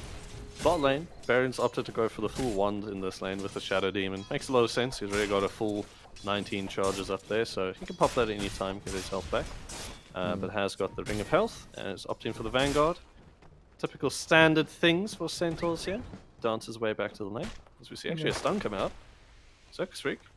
He's fine. He's got Shadow boots. Demon's He's fine. Yeah, Shadow Demon is fine. Just a little argy-bargy. That's all. I mean, Nyx is known for doing Oh! that. I did Actually. miss that top, but I mean that was so that was a Boris pull. strike and Yep. a lot of. I think he even got a acoustic finale on the small camp, on the top lane. Looks I like wonder it. if is Nyx setting up for the kill on Puck here? Yeah, he's moving mid. Oh, he's going to look for the power runes. Yeah. I like a play like this as a position 4. A bit of a jump in is why. No, as a position 4, I admire moving around 6-minute mark to try and like help your mid laner secure those power runes. I see Ooh. Puck tries to go for that, Yeah. but in They know George, they can like, kill how him. crazy is that? You can't contest anything. Puck in trouble. The bar strike to the miss There we go. barely, but they do have that Aether Remnant Ooh. to secure the kill. Good And bit of prop. I'm really astounded at how much this plays changes Puck's plays. It's made him so much less agile, but more so Wise have an incredible lane here. He's more than double, or just barely double the CS at the moment, and he's also picked up this range drop, which along with his resonant pulse is giving him magic res as well as that physical. So these orbs, when they hit him, doesn't do damage, just briefly goes. It's a little annoying, that's all. He gets a little flash in his eyes, and he should get himself a pair of Evetech Gaming glasses now available. But yeah, it's a big nerf for him. And we'll see how Cuckoo can rebound from it. He's got some raindrops of his own at this point. This is kind of cool because we've seen the patch in action, the changes from what used to be a good hero that's been picked up now seems to, like, even though it was a slight change, you can see it now, and it's the small detail, the minute of having to contest that rune. Because I think in the past you'll have Puck just be able to pop that illusory orb, and just contest Ooh, it top immediately. lane. Holy moly. Marana, they're gonna get right clicks on Crimson, but they do get the ult from Centaur as Worm now tries to back away. Tower's just eating into the Marana as the light keys come through No as way. Beach just pops No the way. purification, but Worm tries to get away. He does not have the slow. He's gonna pop the salve up as well. Look at that hammer of purity as he gets the kill. And pretty good play. That was hot. I need a new shirt. But Crimson, he got caught under tower with a long arrow. They sort of like scrambled to try and get it. Centaur came out. Centaur ult came out to able to get him back, and also had the Heavenly Grace, so he was fine in the end. But that was very close for Crimson. Marana did TP mid with Park because the look Oh. there is the Dream Quill as they try to get the Aether Rim. That's going to connect. Marana arrow not flying through just yet. Circus Freaks to join the party as he has a disruption Oh. primed and ready. But it kind of looks like they're all over the place as Dream Quill has been used, but the rotations come through from Exdee. It's going to get committed as what's it called? Disseminate has been used. Yeah. Yeah. Radiant's bottom That tower. does, Fine. whenever target takes them, all enemies, including the target itself, is in an enemy. Yes. What? It's like the way I had it explained. I don't know if it's right. It's like Spectre Dispersion, but targeted, and you can choose who it goes on. Oh. It's weird. Baron on bottom has the Vanguard finish, so he's a tanky boy. He's going to be the pudge of this game. And I've we're always seeing a bit of wondered. a yeah. Centaur, like, if you look at his move speed, right? He's sitting at the same as Jugs, and Jug has phase boots. Why is he not Foster? Oh wait, no, he would be Foster. He's got 4 legs. He got to run faster. What do you mean? Centaur has 4 legs. He should Yeah, be he the is fastest running in the game. faster. Top tower is Yeah. under attack. He's running faster. Wait, I'm stupid. Never mind. Yeah, he's 345 without phase boots, and Jug has phase boots. Yeah, I'm stupid. Don't worry. Top lane, PA is in trouble as Sand King. They tried to use Stampede Dire's to top get tower away, is under attack. and he's gonna go down. Yep. As I just, try to try to understand what you meant by that question. You see, you couldn't because I was stupid. Bot lane. Ooh, This is a big OG guard coming. Oh, they're gonna miss that. He has no mana to get away. He doesn't have spin. He doesn't have Omni Slash. Disruption gonna get used. The stun from Mirren as they look for more, and B doing some good purification to keep him alive. He does have that Seed of Serenity neutral item as well. You can just pop that on the ground, and that's so much sustain coming up from Exdee. Cuckoo was actually TPing down there, but Y just managed to catch him with the Aether Remnant and stop that. They had a little kerfuffle in mid, but they're both, look at them, they're both running for these power runes. Yes, and this Oh, my again, word. like Cuckoo can't. I don't think he's picked up a single power rune. Yeah, And that's not, I don't even think the normal, what was they called? The river runes. the river water runes, yeah. Water runes. He hasn't even picked up one of them, I think. Oh, Worm, lane. bot lane, Marana might get spotted out. Yeah, there it is. They do get one. Disruption's going to come through from Circus Freak as he does try to help him out. He's going to try and save this. Dreamcall's going to connect. Oh, okay. Omni Knight's going to go down. And that's a good rotation for Cuckoo as he has to kind of pick up the momentum that he lost mid, and I quite like this rotation. This ult's gonna get popped up, barely gets the Vendetta in time. Cheeky boy. Is it Vendetta or Vendetta? Vendetta. Vendetta. He has a vendetta against Radiant's someone. Vin middle Diesel. is under attack. What? Vendetta. That's what I thought about when you said Vin Diesel. I don't know. Radiant structures Disappears fortified. like family usually does. Radiant's middle tower is under attack. Only shows up a few times every year or so. Especially if you win money. That's Has a kinda great weird. impact, but generally, no one really likes him. Dyer's bottom tower is under attack. What is this, man? You know what? I try to cast. When I go to other casters and I make jokes like this, people just stay quiet. And it's not even because they don't think it's funny, it's because they don't understand. And then I'm left sitting there looking like, the guy that thinks he's funny, but he's not. But when we cast together, it's just, bro, it works. I don't know. It's just Because different. I know I'm the idiot in the real life. I mean, I already know I'm at the disadvantage, so anything you say can't persuade me otherwise. fair enough. I know my debuffs in life. You know what, there's you a blink said tag it. on courier bottom. No, not like this. Shakey. Oh, What? the centaur. He's going to go for Oh, the come on. sankings. Yep. He's going to fight as well. I think he clicked on it and realized that there's a blink in it. Yeah. Oh, good spot, Corny. That was that's big. That's gonna take a lot. And Always Bottom watching. tower is under attack. Pity okay, no one's called Lebowski. Lebowski. Always. Witowski. Is it it's Witowski, isn't it? Lebowski. Is it Lebowski? Lebowski. Witowski? I can't remember. I was too young. Where are you Dyer's getting top tower is under I don't young? know. How have you not rewatched them? Epicenter on Sanking bot, but the stun's there for Baron as he stops Patkus in his tracks and he keeps trying to get the Epicenter off. He does. He's looking for Skip. Skip does not have the spike carapace. As the sentry comes up, Baron immediately comes up with a double edge. But look at Patkus. But B with the long range snipe on the hammer of Ooh, Purity. mid lane. Crimson. He's dead. Cuckoo on Park. He did commit the dream call. Yeah, he's fine. Yeah. He's gonna get out here. Well, I have gone for the switchblade.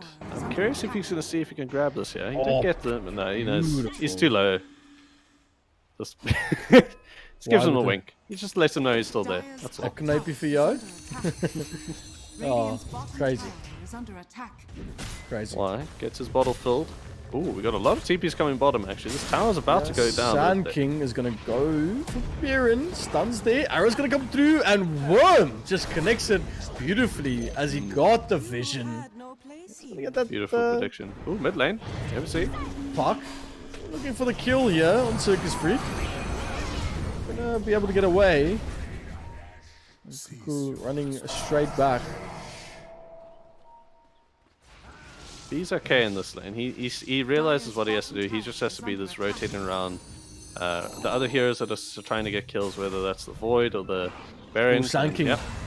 There's so much action happening right now, George. It's a bit crazy, man. Like honestly, this feels a bit different to the first two games that we saw. We saw like Taken had quite a good lead, and then immediately started looking for rotations the whole time. But it does seem that they can look for more as Void Spirit. Why? Is under attack. Just grabbing Arcane that Rune, man. Arcane Rune. He needed to get it. He committed quite a lot. Hashtag worth. Hashtag I'm a little concerned about this Witchblade from Y. I can't remember if it was him that also did it against Sin 5, but something like a Kaya I think would have been a much better pickup for him here. Opting to build out his magic damage, because the Witchblade, especially after the nerf to the end, it does give you a mana regen, it does give you some more damage, and slow is nice, but having some more just magic nuke I think is a bit more important. We'll see if they can actually get it on Smoke's going to come through. Spike Carapace actually allows them to get the stun. It's exactly what I was talking about in the drafting phase, how valuable that Spike Carapace is. That is really awesome. But look at That they have- Taken. They scan. Okay, yeah. Exdee managed to scan here. They see that Taken were coming for Crimson. Double disruption into the arrow. Perfect. Yeah, beautiful. As you said, the stun's there. It landed on Wise. He goes down. There's a little bit more of a fraction Hey. we're seeing. The big jump in Dreamclaw is going to connect on 2. There's a Spike Carapace going to land as well, as we see a leash going to come out. But is Crimson able to get away? Crimson's committing a lot. Omni Slash on Baron, but this is the big play where the Guardian Agent really pays off as they do get the kill on Worm. Autopy having to spin away as Scrim as Skihound does have that stun up. Spike Arrows connect on two, big one now, but they do have a use as well from Epicenter coming out from the Sand King as he just takes him out. Triple kill for him for an Ultra, but Cuckoo takes it out.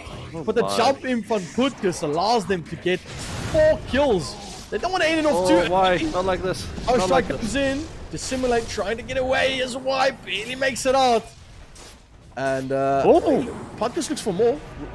Why's just got it back here. He knows, yeah. Putkus can freely farm this. He has no worries. He's got the blink and the hood up, so Y's damage as he's outputting is not really going to do much.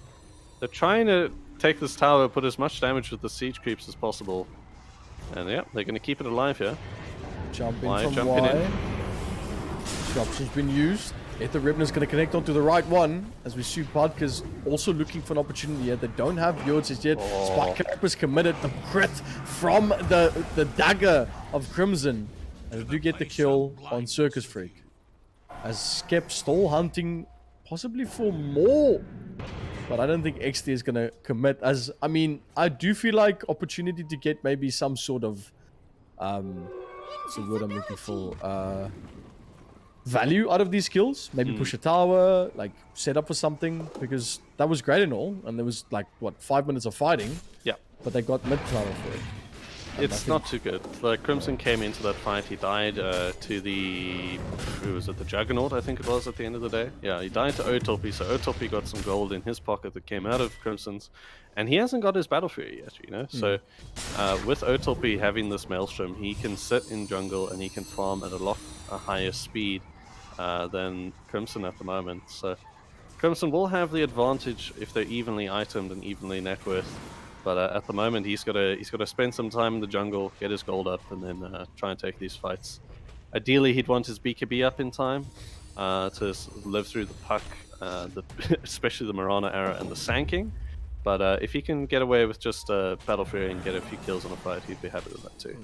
So good intuition from PA. As soon as taken mid lane Sand King. Does have the epi up. He's going to charge it, but cancel the you got the vision armor and disruption going to come through from Circus Freak. As Mirana pops the ult to get him away, but doesn't going to matter too much as they do have the vision. He does get the bar strike out as Y doesn't want to give up on this kill. And he does grab it with his astral step. As they manage to grab what an important part of Taken's team. There's a big kill there. The Dream Core's going to be popped out here. Pop the Indeed it is. Stafford. It's going to be enough to get the kill as Omnistats is going to come in, but Heavenly Grace going to help them. Guardian Angel, sorry. A Guardian Agent. Guardian Agent. Valorant, for some reason popped in my head there. Thinking about Sage. He's going to keep running mid. Why? Why is going to jump Why? in? You're out of mana, buddy. You're out of mana. Why has to back no away, but he mana. should still be okay as Cuckoo pops out the illusory orb. Do more damage, but finally after 19 minutes, I think Taken's able to grab their second tier 2. Yeah. Taken here. Finally, they got their groove. They're back in this game. Exdee has a slight net worth and XP lead at this point. It's actually within 1k, so barely nothing on the net worth, but XP is still slightly in Exdee's favor. Crimson has his Battle Fury finished up, and he's opting to go for the BKB straight thereafter. Probably into the Basher. Don't really need to go the Deso too much this game. But that BKB is going to be pivotal. That's a 5-man smoke. Don't think they're going to really catch anyone here. Oh, that scan might hit. They Oh, might be able to grab Biren as the setup comes through from Taken. Oh, this is a big opportunity for them to no, find he blinked forward. One disruption going to come in. Bar strikes there. Arrow's going to come through. That's not going to connect as he pops up the stampede. But the Dream Girl's there to help them off as White jumps in, gaps one. Epicenter not yet committed as the Spike Carapace in the sand. They do get the dust off trying to stop it off. Epicenter's going to connect on the Omni. That's going to be one at least. As Butkus grabs two on the back end. As there's still some more. White trying to back away. And look at this. Butkus grabs a triple. As they look for more. The stun. They're not able to grab it. As another goes down. Butkus grabs the Ultra. As the Sand King just completely controlling this game. And I think that, before I say what I think, George, take us, what happened there, man? Exdee died. Thanks. I mean, I definitely didn't see that. No, Taken made a good play with the smoke there, and it's unfortunate that Baron managed to ulti out. I think at that point, they should have just ultied and left, but Y had a good opportunity, and it was a good opportunity. Cuckoo dying mid lane. For the tip. They had a good chance to try and get some kills there, especially onto Cuckoo, but you know, the benefit of hindsight, you just want to say, oh, they should have just backed out and used the ulti and be done with it. But yeah, Ski has his Blink Dagger finished now, so he's going to be a lot better off in these Blink stuns and Blink Vendettas and come... Actually, bigger thing, Blink Spike Carapace on the Pucker Illusionary Orb when it's trying to get out. Yeah. That is going to be huge. If he can get those stuns out. Ooh, like speaking about Blink jumping, Barshak can come from Podcast. He is going to be able to get the Spike Carapace down, but the heal from B, they do commit that demonic purge on him as he goes down.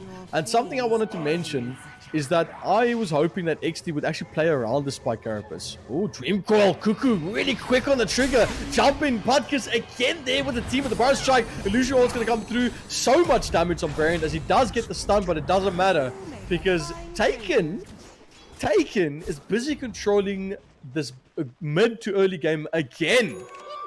And we're still waiting for the PA to get farm with no BKB in sight just yet. Yeah. Juggernaut in this mid lane. He has the best neutral added, the Dagger of Restful. So strong. So strong. What I was mentioning earlier, I would really want Exdee to play around Spike Carapace a bit more. Like every time Skep blinks in and stops the again, as I say it. Fire Strike, Vodka. They can see him just barely. Yeah, he's gonna back away. Every time. What? You say oh, and then I think where's the action? Because I'm hearing Y jumping around the whole place, and it's.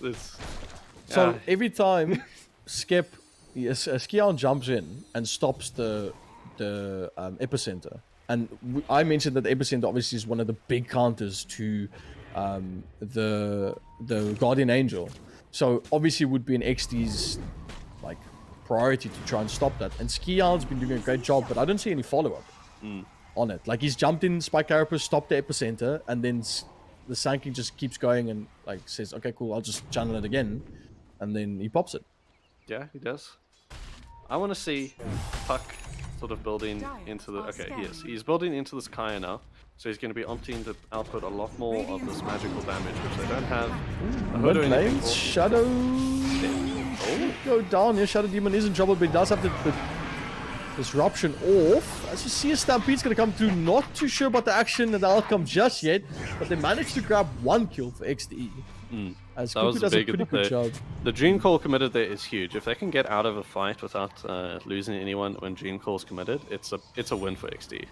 The cooldown nowadays is so low at 75 seconds. They can throw it out whenever they like, but it's a kill spell. If they throw it out and they live through it, they'll be happy at the end of the day. Yeah. Especially if it's giving Crimson Tide some more time and some more farm, which I believe he actually has his BKB recipe coming out on Korea. He does indeed.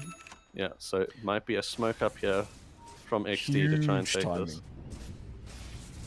Huge timing indeed. And there's also almost a pipe up on B. I see, yes, yeah, he's up. Hey! Look at this. Putka's always playing this game as he looks for the kill. Arrow's not going to connect on B. Dust is going to come out. There's the big jump in. He does have the Lotus up. Crimson does have the BKB. He's going to pop up. He needs to quickly try and get the most out of this as Omnisats get used up. But guess what? They've got the Guardian Angel. They're going to try and play through this. Butkus tries to back away the jumping from Vibe as he gets the Astral Step in. He connects as well. The arrow! The arrow as well from Worm! It connects on Y! He's got the Dragon Eye! He's got the eye for the game as he snipes on the background, but it doesn't matter because Exdee is cleaning up house. As they've cleaned up them all and Puck having to back away, does they get more triple kills for Crimson? But can I just say that arrow from Worm on Y? Legolas in disguise, my word. Oh my word. What a crazy, crazy, crazy shot. This is a good fight though for Exdee. They managed to get that fight. It looks so bad at the start because PA had the ulti from the Shadow Demon onto her through the BKB, and he was just like standing there trying to kill him off. Like one more hit, and then I left him too late and finally got him. And now if they get this Roche, it's going to be a nice buff for them. We'll see what Venom can do here. Ooh, arrow. And a stun B. That's the Heavenly Grace. That's a long stun though. That is even with Heavenly Grace. Yeah, and that is what hell.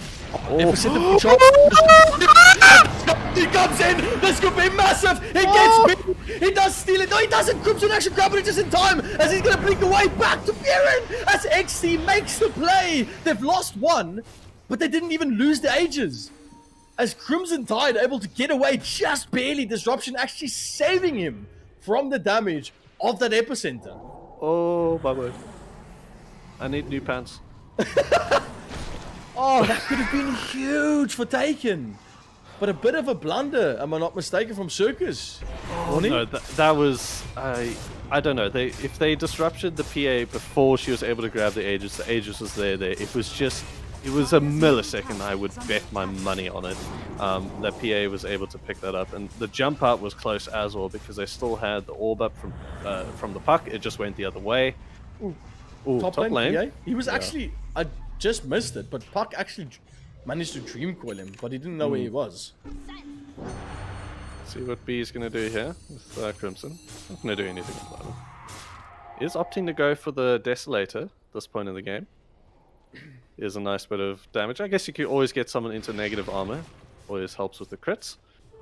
As his BKB finish, which is going to be main core item this game round, and surely a Satanic later on for another bit of Dispel.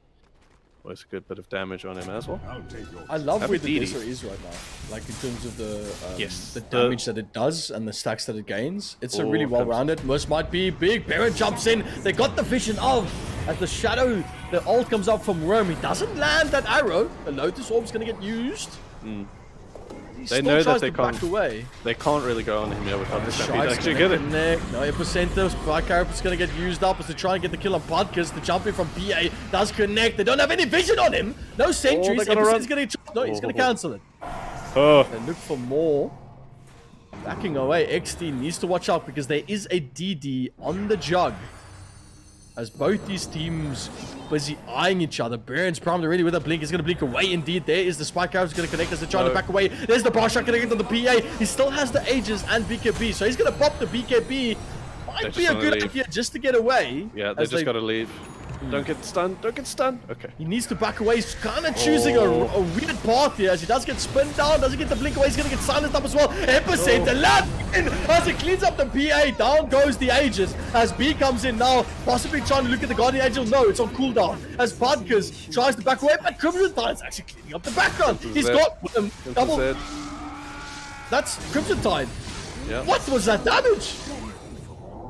Maelstrom procs galore. He also has that extra bit of damage and the Mindbreaker slowing things up and silencing him, so he couldn't really do that. Why? I jumped straight to Podkas. He was waiting for this man as he's got No 15 seconds, 3 seconds with the simulate. He could possibly go high ground as the jump comes in. The sun's is going to be there as Y looks to try and back away as he pops towards the mid lane. They couldn't predict it, but he still has 6 seconds left. But the Pyro Strike, actually no, the Waning Rift from Puck cleans it up. And Exdee, they had it in their hands. Corny. I mean, Crimson Tide ran into them instead of backing towards lane. It's again, it's this benefit of hindsight, right? So the Jug was able to run up to the secret shop of Exdee's pretty freely, and he found why there. It's very, very lucky that they actually had just used the arrow. Otherwise, he definitely would have died after the disruption. But yeah, it's not again. Look at this Speaking about ball. disruption, Yeah. bot lane, Sandkey's come in to try and show who is boss as they grab yet another kill. And Exdee needs to slow the pace down. They need to get the team together and say, boys, if there was an ability to time out this game right now, we would do it, but we can't. So let's relax, take a breath, get some water while you're dead, and let's just kind of get ourselves centered again. What do you think, Corny?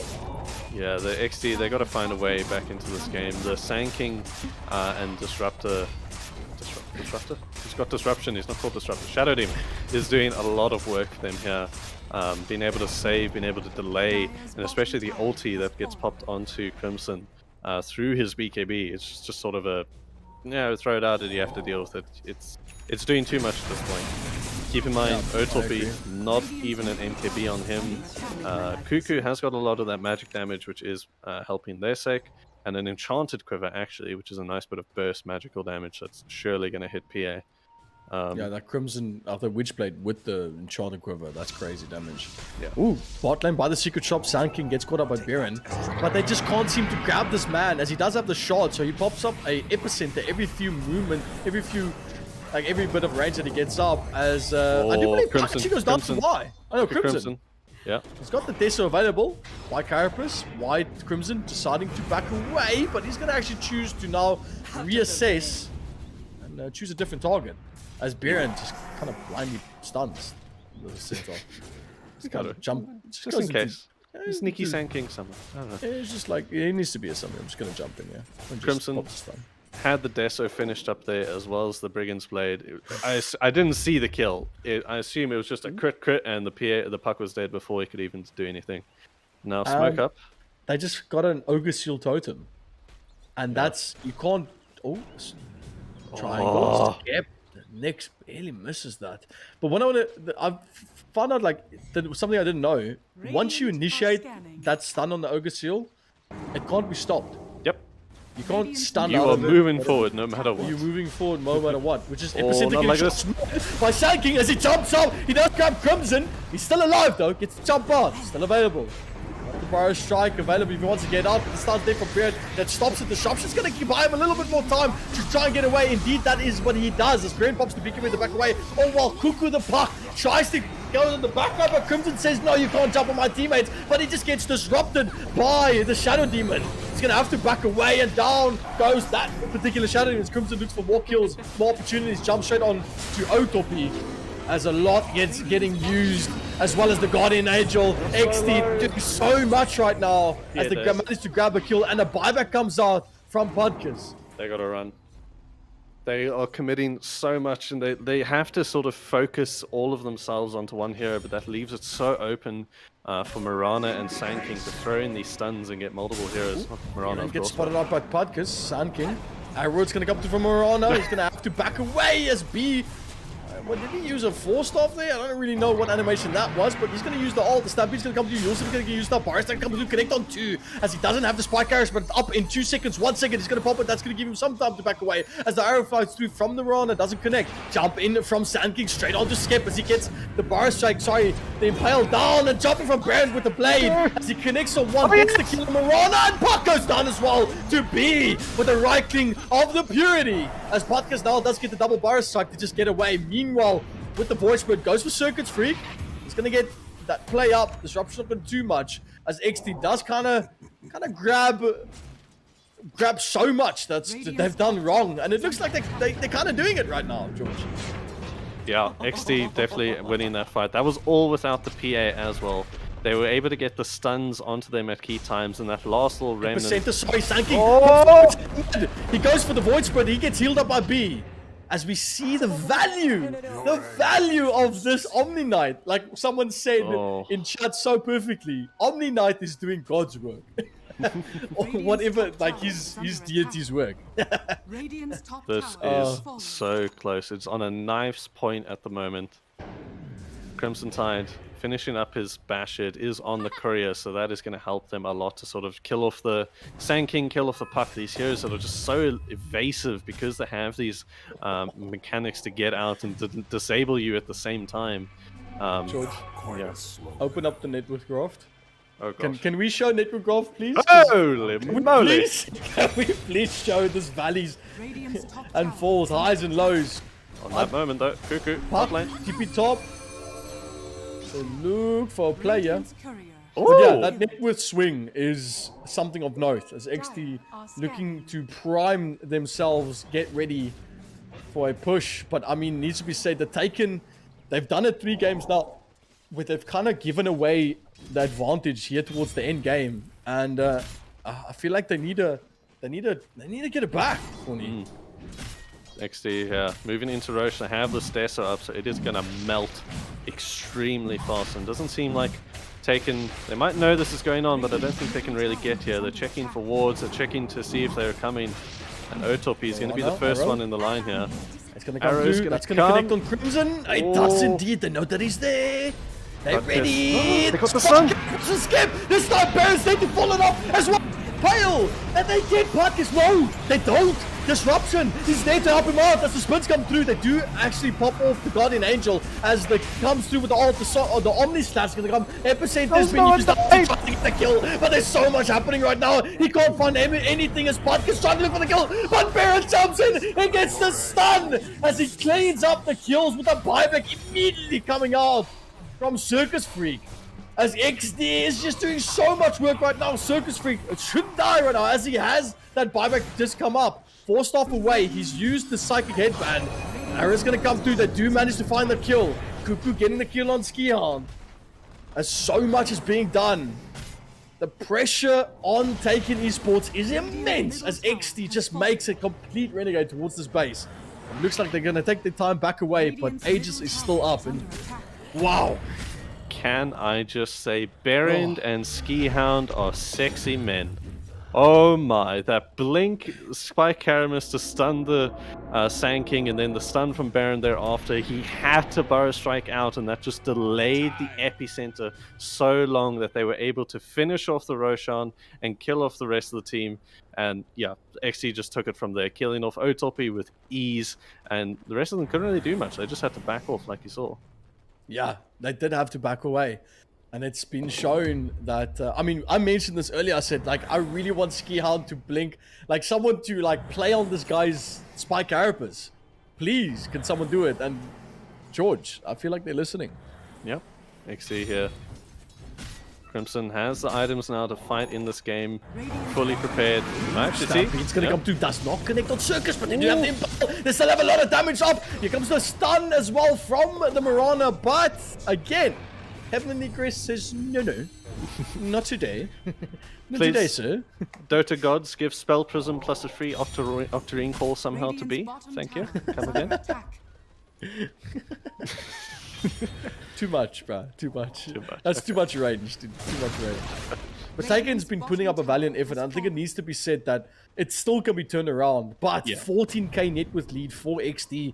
And it would be foolish of me not to say that XD has done well in turning this back to a position where they can still be in the game. You are reminded that this is the best of 3. Whoever drops. What happens to whoever drops? Corny? They go down. They're not going to keep going. This is a game for top 4. The winner of this goes to a lower bracket semi-final. They're going to be playing up against either ZIZ or White Rabbit, and they have to get there if they want to get to the grand final, which is, of course, XD's goal in this one. Fire shot from Psyche, jumping from Y. Woo! Killed. There's so much damage. Y doesn't have that Ags, so that Resonant Pulse is doing a lot, as well as silencing this whole team. This is exactly what the doesn't really want to do. That is indeed so. Oh, Creeps, where are you? You're slow. Get to base. Come on. Center ulti so they can come quicker. Anyway. Why does silence him well? Resident Pulse is just silenced from Moore's. Puck has been stunned out. Baron's gonna look for the kill as he tries to get the orb out. Buyback from Puck.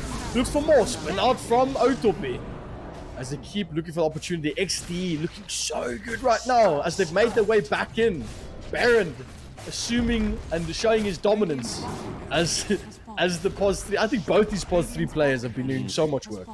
This game has been completely because of them. Oh, the arrow. Oh, Centaur lost a leg there for sure.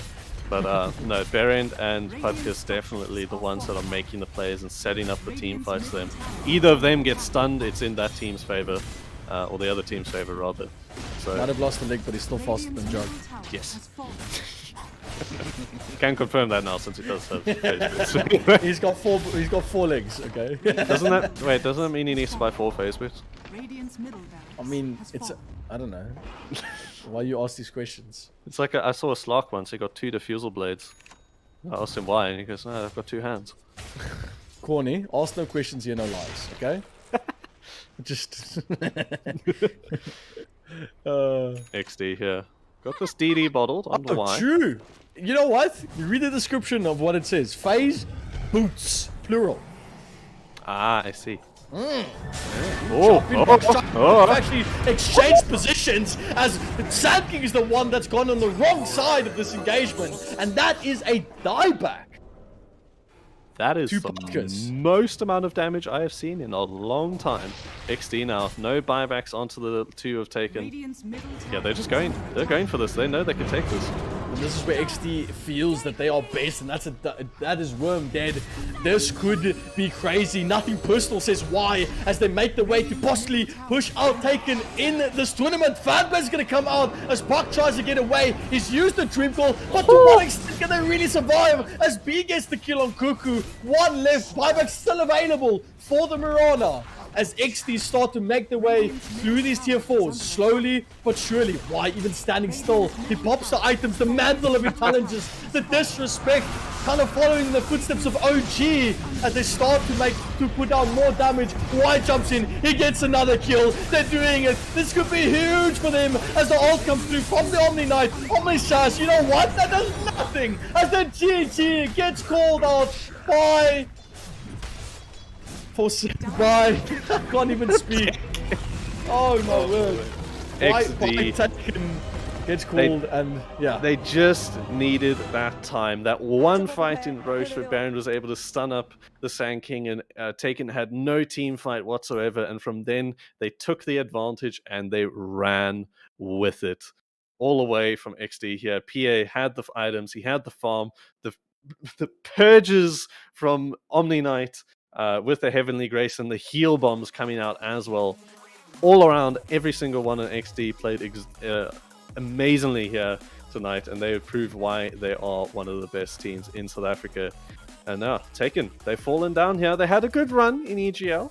This is for first time a very good showing for them, so they are going to drop down to that 5th, 6th tiebreaker. But XD are the men of the day. They take this one forward. The XD lads, they'll be surely saying that sometime today. And yeah, proving again why they're the best and why they keep going here. And so they're going to secure that top 4 spot and wait for the next opponent, which is either ZIZ or White Rabbit. Yeah, but Taken had it really close tonight, right? So they had the chance, they had the team fight. You saw it in the start of this game. They was just sort of the ones that were running away with it because of that Sand King and the Puck showing that team fight dominance. But then they just had to find those a few stuns onto them. Once XD realized that and they got those stuns down, Taken had nothing really. Yeah, they didn't. And I mean, it still needs to be said, I feel like Taken, all 3 games, they were dominant first off. Like, purely dominant. There's no question about it that Taken was dominant. And I think if there was something for them to take away, is maybe focusing on their late game and the way that they play around each other. Because, the pressure that they put on XD just wanted to farm all these games. They just wanted to get these items. They just wanted to make sure they hit those timings. And Taken did such a good job at keeping that away from them. But as soon as XD was able to get to a point where they're comfortable, Taken had no answer. No, none at all. So definitely something I need to take away from it, Taken. But congratulations to XD. Definitely an amazing and beautiful game of Dota. So much so that I'm busy losing my voice. And yes, I do lose it when I see good Dota. That's just kind of the burden I like to keep. the way the world works, right? It's kind of, it's a burden I'm happy with. It is what it is. So that is, of course, XD. If you just joined us, 2-1 over Taken Esports. That puts them through to the lower bracket semi-final. So they're still waiting for their opponents. So if you want to see that, tune in tomorrow, 7:30. And you'll be looking at ZIZ versus White Rabbit Gaming. We'll see who's the last of the top 4 to secure that spot here in EGL 1 Season 3. Brought to you by Dell and Intel, of course. Thank you to them. And thank you to all the guys behind the scenes. You know who you are. Cheers, lads. But it's good to see all of our people tuning in for the Dota. And yeah, it's a good time overall. Dota, what can we say? It's lovely. It's amazing. Beautiful, it's French kisses all around. So bonjour to you, and we're going to say goodbye to you guys for the night. So tune in tomorrow, 7:30 for some more EGL Dota 2 action. We'll see you guys there. Cheers.